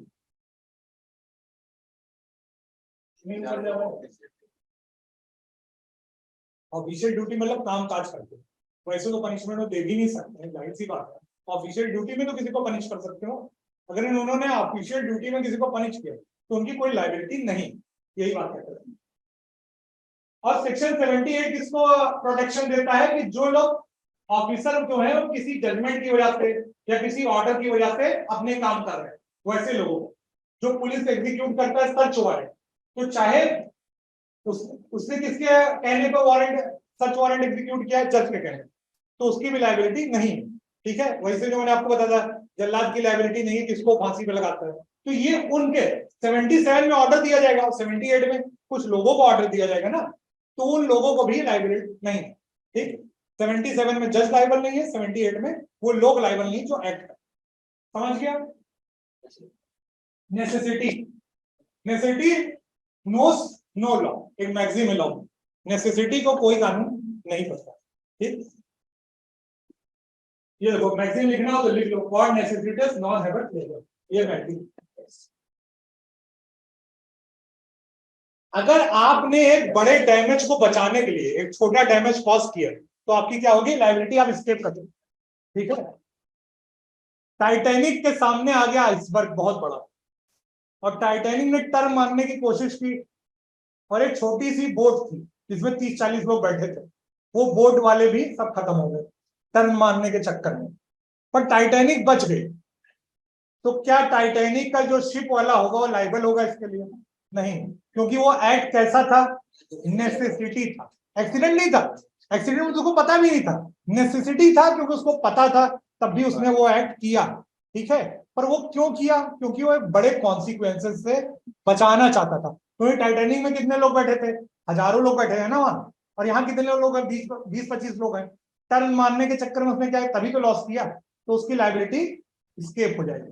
समझ रहा? वैसे टाइटैनिक बची नहीं, और उसको जो ढूंढने गए वो भी नहीं बचे थे। कितना बताओ मिसफॉर्चुनेट एक्सीडेंट हुआ वहां। और नेसेसिटी का एक्ट कैसा होना चाहिए? Act must have been done without any criminal intention to cause harm. कोई क्रिमिनल इंटेंशन थी क्या पहले के से मारने की? नहीं थी। Act must be done in good faith to prevent or avoid harm to other person of the property. ठीक, दूसरे को हार्म से बचाने के लिए ये एक्ट किए गए। ग्रेटर हार्म होना चाहिए, ठीक है, ठीक, ग्रेटर हार्म को प्रिजर्व करने के लिए। कैप्टन और वेसल वाले जो मैंने आपको एग्जांपल बोला ना, वही चीज यहाँ पर दी। एक घर को गिरा देना, कि घर, आग फैलता है ना, आग देखे होंगे फैलता है, तो उसमें बीच में अगर आपने आग को बैरियर दे दिया, उसके चक्कर में आपने एक घर को गिरा दिया, तो क्या वो लाइबल होगा? नहीं, क्योंकि आप ग्रेटर हार्म को बचा रहे हो। ग्रेटर हार्म को बचाने के लिए आप क्या कर सकते हो? छोटे हार्म कॉज कर सकते हो। यही है necessity. Necessity knows no law. तो कोई लॉ नहीं पता, मजबूरी में आदमी कर देता है चीजें, कोई चीज है। इसका फेमस केस है queen versus Dudley and Stephens, बहुत लैंडमार्क। जैसे एम नॉर्टन केस किसका है? इंसैनिटी का। वैसे इसका फेमस केस है queen versus Dudley and Stephens का। इसमें क्या होता है कि कुछ लोग रहते हैं शिप में, 3-4 लोग 5 लोग की ट्रिप रहती है। अब इनके पास कुछ खाने वाने का बचता नहीं। मैं बता दूं, तुम ही बताओ, आओ बैठो यहाँ पर तुम। तो एक शिप का केस है, शिप में कुछ लोग रहते हैं और कैबिन बॉय को खा जाते हैं, क्योंकि इनके पास कुछ खाने का रहता नहीं, ना खाना है ना पानी है। ये शिप में बैठे तो इनके आपस में डील होती है कि अभी किसको खाते हैं हम लोग। मजबूरी है ना इनके पास, कि इनके पास कुछ खाना पानी है नहीं, नमक का पानी अब शिप पी नहीं सकते हो, ठीक है, वो कभी नहीं पी। Water everywhere not a drop to drink, ये पढ़ा है पोएम हमने। वही सिचुएशन इनके साथ है, ना खाने को ना पानी को। पानी ये लोग थोड़ी बहुत इकट्ठा किए थे, तो पूरा कैसा पढ़ोगे ना नेट पे, तो इन्होंने पानी थोड़ा बहुत जो बरसा था उससे उन्होंने थोड़ा बहुत इकट्ठा किया, तो उससे काम चला रहे थे। पर इनको खाने की इनको ये था क्लियर, दूर दूर तक इनको लैंड नहीं दिख रहा था। मजबूरी चल रही है ना, नेसेसिटी है ना, दूर दूर तक इनको लैंड नहीं दिख रहा था कि कहीं लैंड हो। भूख बहुत लग रही है, सबके सब मर जाएंगे। सॉल्यूशन क्या है? एक को खाना। एक को खाना ही तो सोल्यूशन है। वहां पर क्या करेंगे? एक को खाना पड़ेगा। तो इन लोगों ने 3-4 लोगों ने ग्रुप में डिसाइड किया कि ये कैबिन बॉय है, ये कमजोर हो गया, इसको मार डालते हैं, इसको खा जाएंगे। ऐसा केस हुआ था डडली एंड स्टीफंस में। तो इन्होंने उसको कैबिन बॉय को मारा और खा लिया, ठीक है। अब लाइबिलिटी की बात आई। ये जब लोग जब शोर पे पहुंचे, जब लैंड पे बच तो ये गए, पर जब शोर पे पहुंचे ये लोग, तो इन पे क्रिमिनल ट्रायल चलाए कि भाई तुमने किसी का मर्डर ही तो किया तुमने, तो तुम लाइबल हुए ना उस एक्ट के लिए। तो इन पे ट्रायल चला कि ये क्या ये लाइबल होंगे कि नहीं होंगे, ये आपको बताना है। बोलिए। नहीं मिली होगी मछली यार, ये तो हो सकता है। हो सकता मछली ना मिली हो, तो मछली मारना ना आता हो, उन्होंने खाया उस इंसान को, इस पे तुम लाइबिलिटी उनकी डिसाइड करो। ये मछली मारना भी हर किसी को नहीं आता, हो सकता नहीं आता उनको मारना। ये कर सकते थे, वो कर सकते थे, ये नहीं पता। जो किया उस पे बताओ लाइबिलिटी क्या है। लाइबल है कि नहीं? नेसेसिटी तो है। इससे अपने जान बचाने की इससे बड़ी क्या नेसेसिटी होगी? नहीं खाते हो तो अब खुद भी तो चले जाते हो, खत्म हो जाते हैं। उसी को खा के तो उन्होंने इतने दिन बिताए, फिर वो शोर पे आए, फिर शोर पे आते उनका ट्रायल शुरू हो गया। तो कोर्ट ने कहा इस केस में कि जब ये मजबूरी पड़े कि दूसरे की जान लेनी है अपनी, तो अपनी ही ले, उससे अच्छा दूसरे की जान लेना कभी नेसेसिटी नहीं है, ठीक है। सेल्फ प्रिजर्वेशन जैसी कोई नेसेसिटी नहीं होती कि आप सेल्फ प्रिजर्वेशन के चक्कर में दूसरे को मार, यही बात कोर्ट ने भी कहा। Deliberate killing of man, howsoever the temptation might be, cannot be justified by necessity. ठीक है। तो सेल्फ प्रिजर्वेशन की चीजें के चक्कर में जब कोर्ट ने यही कहा कि भाई आपको सेल्फ प्रिजर्व करना है तो अपने मीन से करिए, दूसरे के मर्डर करके आप सेल्फ प्रिजर्व ना करिए अपने आप। ये चीज हमेशा ग्रेटर हार्म। अब ये तुम कैसे डिसाइड कर सकते हो कि मेरी जान की ज्यादा कीमत है, वो कैबिन बॉय की जान की कीमत नहीं है। ये रियल केस में हुआ, queen versus Dudley and Stephens के केस में। इसका ट्रायल चला गया था, इसके ट्रायल के लोग टिकट देख के ट्रायल देखने गए, इसका ट्रायल कैसे चला। बहुत बहुत फेमस केस है लॉ का। तो इस केस में यही बात कोर्ट ने बोली और उनको पनिशमेंट दिया। बाद में वहां की क्वीन ने उनकी पनिशमेंट को माफ कर दिया इंग्लैंड में। क्यों? क्योंकि लॉ ऑफ सी ये बात कहता है कि आप जस्टिफाइड हैं। लॉ ऑफ सी कहता है कि ऐसी सिचुएशन कभी अराइज हुई तो ऐसी चीजें हो सकती है। कोर्ट में और क्रिमिनल लॉ में वो नहीं बचे, बाद में उनको पार्डन मिला और उनको सजा मिली। तो आप क्या समझे अल्टीमेटली क्या कंक्लूजन हुआ कि कभी भी दूसरे का मर्डर कोई नेसेसिटी नहीं है, दूसरे की जान लेना कोई नेसेसिटी नहीं है। To inverses Dudley and Stephen के केस में कह दिया। ड्यूरेस, डरा धमका के, ड्यूरेस समझा? ये काम करोगे। अब डकैतों की गैंग ने पकड़ा एक आयरन काटने, आयरन वाले, क्या कहते हैं उसको हम लोग, आयरन वाले, ब्लैक स्मिथ। ठीक है, उसको पकड़ा और बोला कि एक काम करो, ये ताला काटो। तो ताला नहीं काटोगे तो हम तुमको काटेंगे, दो में एक ऑप्शन। ठीक है, तो क्या हुआ उसको, क्या एक्सरसाइज थे? ड्यूरेस, डरा धमका के काम करा रहे हो ना कि तुम्हारा मर्डर कर देंगे अगर ऐसा तुमने नहीं किया तो ऐसे एक्ट में जो उसने ताला काटा और उसके बाद वो लाइबल होगा नहीं। ठीक है, क्योंकि एक्ट वो कैसा कर रहा है, उसको लग रहा है कि उसके लाइफ को डेंजर है। यही चीज ड्यूरेस है। पढ़ लेते हैं। अंडर कंपल्शन और ड्यूरेस में एक्ट कमिट किया गया है। इसकी मैगजीन भी दी हुई है, एक्टस नी इन्वेंटो फैक्टस इज नीसी एक्टस, मतलब act done by me against my will is not my act. ठीक, दो एक्सेप्शन में काम, दो चीज है, सब चीज ड्यूरेस में काम करेगी, दो चीजों में ड्यूरेस नहीं काम करेगी।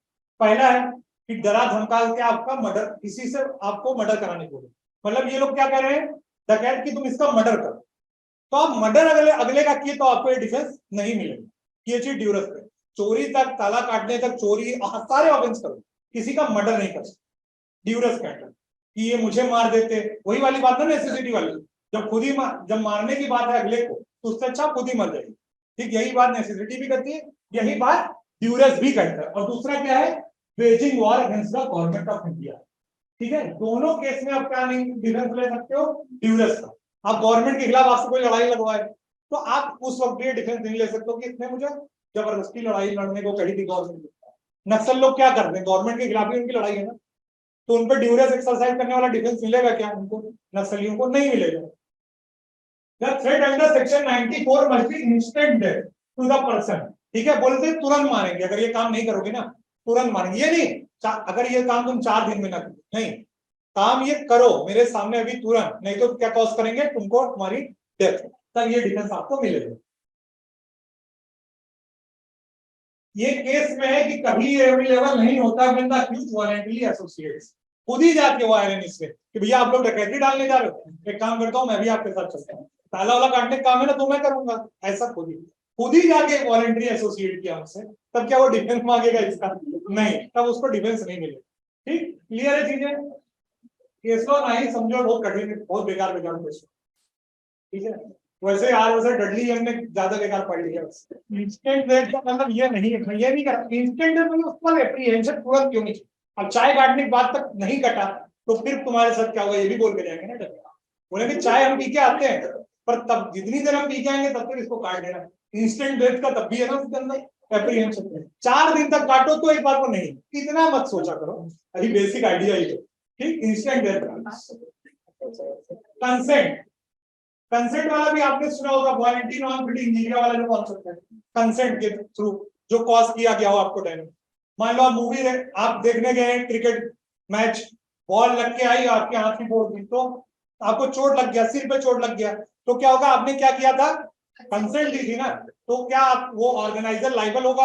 आपको जो हर्ट हुआ है, ग्रीवियस हर्ट हुआ, उसके लिए नहीं हुआ क्योंकि आपकी कंसेंट थी उस एक्ट के लिए। यही बात कहता है कंसेंट का डिफरेंस। अच्छा, डेथ और वगैरह क्रॉस करना कंसेंट से नहीं होता, यही सब चीजें दी हुई है। Consenting party should be above 18 years of age, ये भी बात है। कंसेंट भाई 18 साल के ऊपर के लोग तो देते हैं, वैसा यहाँ भी दिया हुआ। अब डॉक्टर लोगों को भी इम्यूनिटी दी जाती है, जो भी उनको लाइफ बचाने के लिए पेशेंट की कंसेंट लेते हैं ना डॉक्टर, कि भाई ये ऑपरेशन में करूंगा पर ये जान जाने का इसमें रिस्क है, और फिर उसके जान किसी की चली गई, फिर आप डॉक्टर पे जाके मर्डर करके इस पर कि नहीं इसमें जान पॉसिबल है उसकी, तो क्या वो डिफेंस लेगा? कंसेंट। इसीलिए डॉक्टर कंसेंट फॉर्म बनाते हैं, इसी का रीजन। ठीक है, सर्जन ऑपरेटिंग क्रिटिकल पेशेंट, वही चीज जो मैं आपको बता रहा हूं। अब देखो, ये जीबी घाटगे वर्सेस एम्पायर का केस है। 5-6 छड़ी मारी अपने स्टूडेंट को, किसने? टीचर ने, और फिर टीचर स्टूडेंट कहाँ गया? कोर्ट गया, और केस क्या किया? ग्रीवियस हर्ट का टीचर के ऊपर, क्योंकि मुझे 5-6 छड़ी मारी। तो कंसेंट क्या था? उसके पेरेंट्स ने दिया था कि उसको डिसिप्लिन में लाने के लिए थोड़ी बहुत कॉर्पोरल पनिशमेंट दी जा सकती है, तो there was a type of consent involve. ठीक है, तो इसलिए टीचर को पनिशमेंट नहीं मिली। क्लियर है कंसेंट क्या होता है? अच्छा कोई लोग 12 साल के नीचे अनसाउंड लोग हैं तो उनके बिहाफ में भी कोई कंसेंट देता है, ठीक है, तो ये चीज को भी याद दिया हुआ है। मेन कॉन्सेप्ट क्या है, कंसेंट। कंसेंट के थ्रू या कंसेंट के बाद कोई हार्म होता है तो अगली पार्टी लायबल नहीं है, वही बात। कम्युनिकेशन देख लो, एक और नया डिफेंस, कंसेंट समझ गया, अब कम्युनिकेशन देखते हैं। Communication to one which result in harm to him, protection to a person from criminal liability for making a communication which result in harm to him. ठीक है, डॉक्टर ने बोला कि आपको कैंसर है, अगले की डेथ हो, क्या हुआ, कम्युनिकेशन, उसके लिए डॉक्टर लायबल होगा क्या कि तुमने क्यों ऐसी कम्युनिकेशन की, नहीं, ठीक है, कोई भी। टू क्लेम दिस प्रोटेक्शन दो चीजों को प्रूव करना है, the communication must be made in good faith. Good faith में तो डॉक्टर बताया कि भाई आपको ये बीमारी है, अगर आप अपने घर वालों को बुला लीजिए, कोई आपकी जो हेल्प कर सके, उसने गुड फेथ में बताया अगले को। और दूसरी चीज क्या है, it must be made for the benefit of the person, benefit for the person, आप अपनी जल्दी अपना इलाज स्टार्ट करवा दीजिए जिससे आपको फायदा हो, पर उसकी क्या हुई, खबर सुन के उसकी डेथ हो गई, तो क्या होगा, वो लायबल होगा क्या डॉक्टर, नहीं होगा। यही बात आपको इलस्ट्रेशन में दिख जाए, क्या हुआ है, communication made in good faith.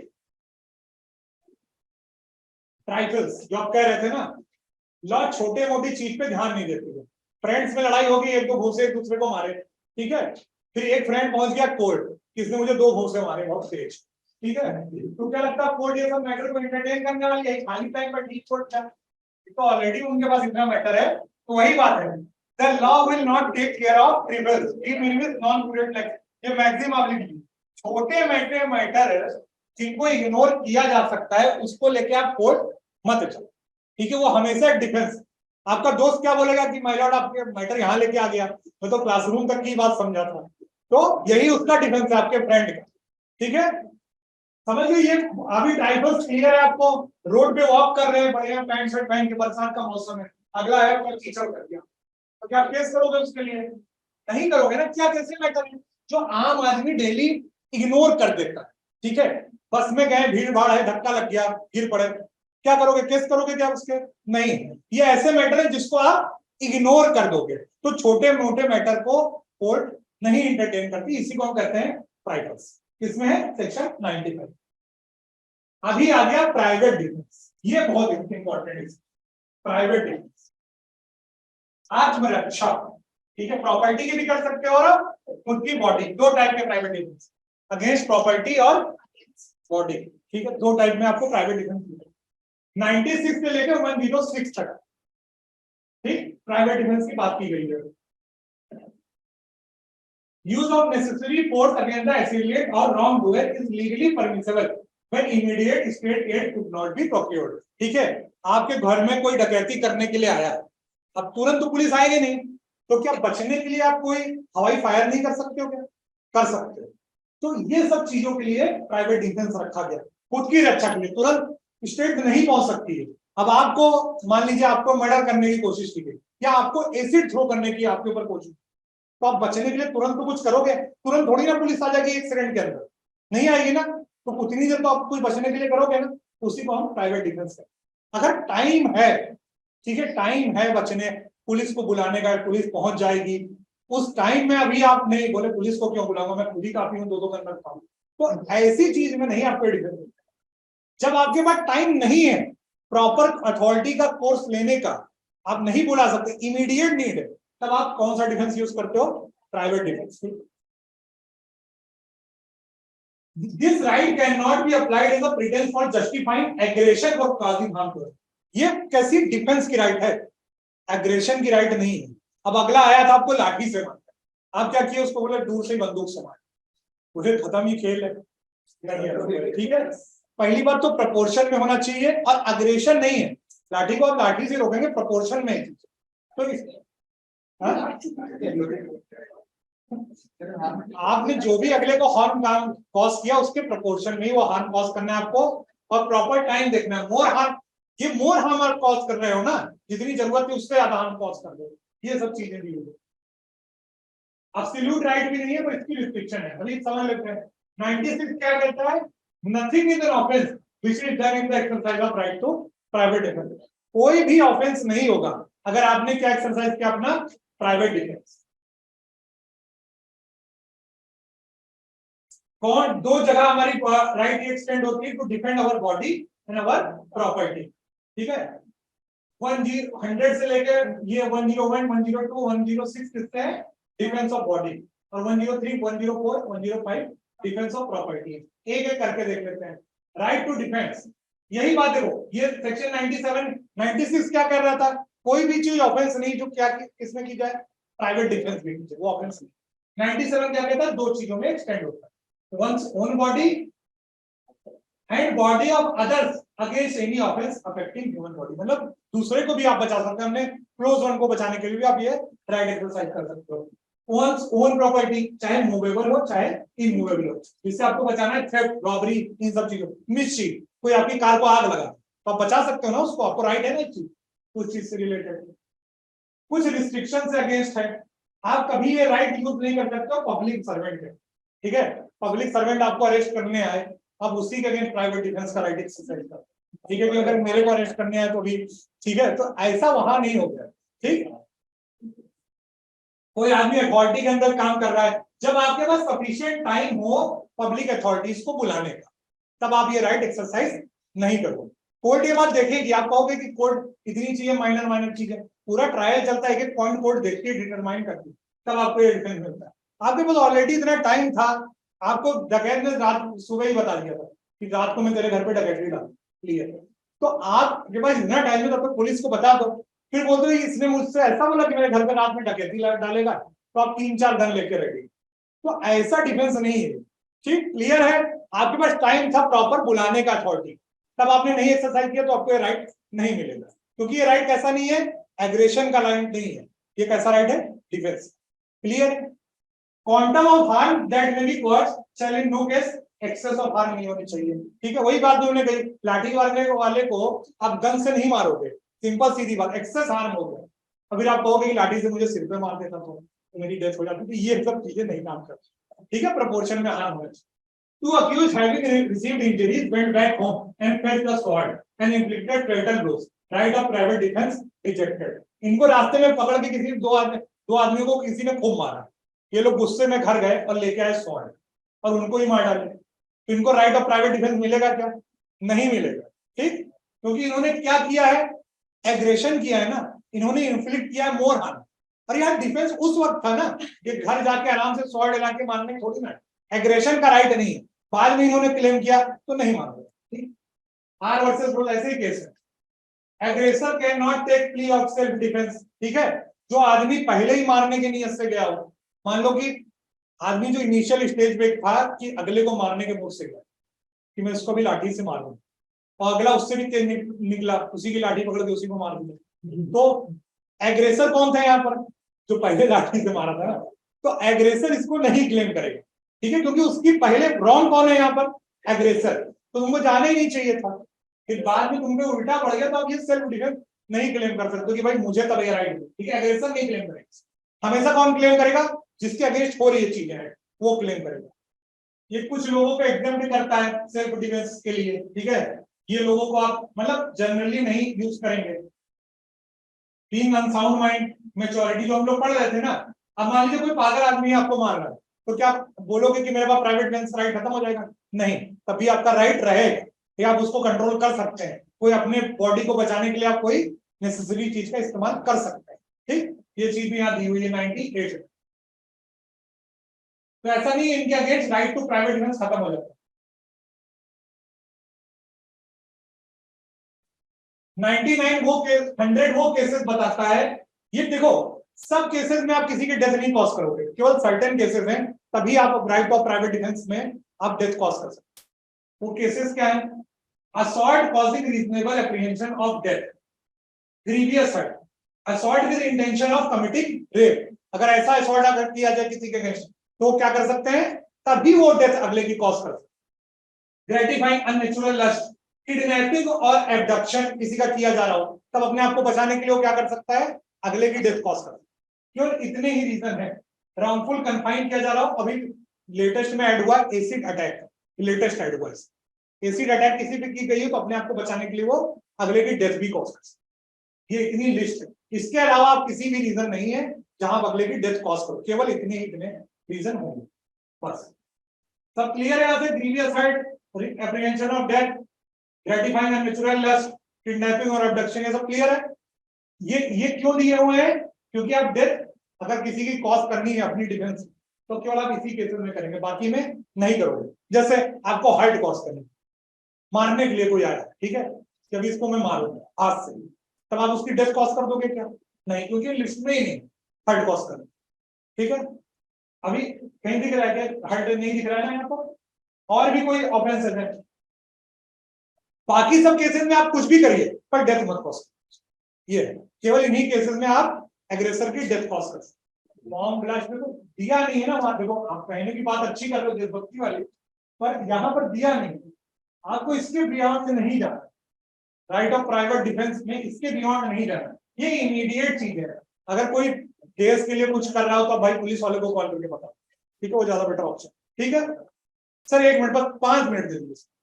ठीक है, ये डेथ की समझ के अभी तो बॉडी के अगेंस्ट केवल आप 7 चीजों में ही आप ले सकते हो इस राइट को, और बाकी अगर ये 7 में नहीं है तो क्या कुछ भी करोगे उसकी डेथ नहीं कॉज करोगे। ठीक, उसको मार दो आप, वो उल्टा कर सकते हो कि आप उसको मार के खुद ही के साइड कर दो, पर उसकी डेथ नहीं कॉज। अब देखो मैं प्रॉपर्टी की आपको बता देता हूं कि प्रॉपर्टी में अगर आपकी प्रॉपर्टी को कोई अटैक करता है तो इन केसेस में आप उसकी डेथ कॉज कर सकते हो। वो क्या है? Robbery, house breaking by night, mischief by fire और थेफ्ट, मिस्चीफ और हाउस ट्रेसपास। इन्हीं सब चीजों में आप क्या कर सकते हो? डेथ उसकी कॉज कर सकते हो। सर्टेन डेथ मतलब रूल क्या है कि आप डेथ मत कॉज कीजिए जो भी आदमी आपके अगेंस्ट काम कर रहा है, जो भी एग्रेसर है। पर कुछ केसेस दिए हुए हैं जहां बॉडी के भी कुछ केसेस हैं और प्रॉपर्टी के, जहां आप क्या कर सकते हो? उसकी डेथ भी कॉज सकते हो। अब घर पे आग ही लगाने कोई आया हुआ है आपके लिए तो क्या करोगे? उसकी डेथ आप कॉज कर सकते हो। अभी घर पे पत्थर कोई मार रहा है तो भी मिस्चीफ भी है ना, पर आप उसकी डेथ कॉज करोगे उस वक्त? नहीं, तो मिस्चीफ बाय फायर हो तब आप कर सकते हैं। यही चीज दी हुई है। कब तक राइट ऑफ प्राइवेट डिफेंस चालू होता है, कब वो एंड हो जाता है? जब तक आपके पास एप्रीहेंशन हो। ठीक है, एप्रीहेंशन हो कि एक चीज होने वाली, तब तक कंटिन्यू रहेगा, और तब तक जब तक वो एप्रीहेंशन जाए। थेफ्ट में देखो एग्जांपल देख लेते हैं। थेफ्ट में आपके पास कब तक ये राइट है? ऑफेंडर रिट्रीटेड, मतलब जो आदमी आया था थेफ्ट कमिट करने वो वापस चला गया। ठीक है, तो आपका राइट ऑफ प्राइवेट डिफेंस क्या हुआ? एंड हो गया। अब उसको दौड़ा के नहीं मारने जाना उसको। ठीक है, ऐसा कुछ नहीं है यहाँ पर। एग्रेशन का राइट नहीं है ना, ये डिफेंस का राइट है, ये आपको बात समझ। वैसे ही इसमें एग्जांपल दिए हुए हैं, चेक कर लेना। अब कोई डाउट है क्या किसी को? हो गया मेरे हिसाब से। हाँ हो गया। तो 2 टाइप के राइट ऑफ प्राइवेट डिफेंस हो गए, ठीक है अपने, और सारे जनरल एक्सेप्शन हो गए। कोई डाउट नहीं है किसी को? चलो पढ़ना, रिवाइज करना, इलस्ट्रेशन देखना।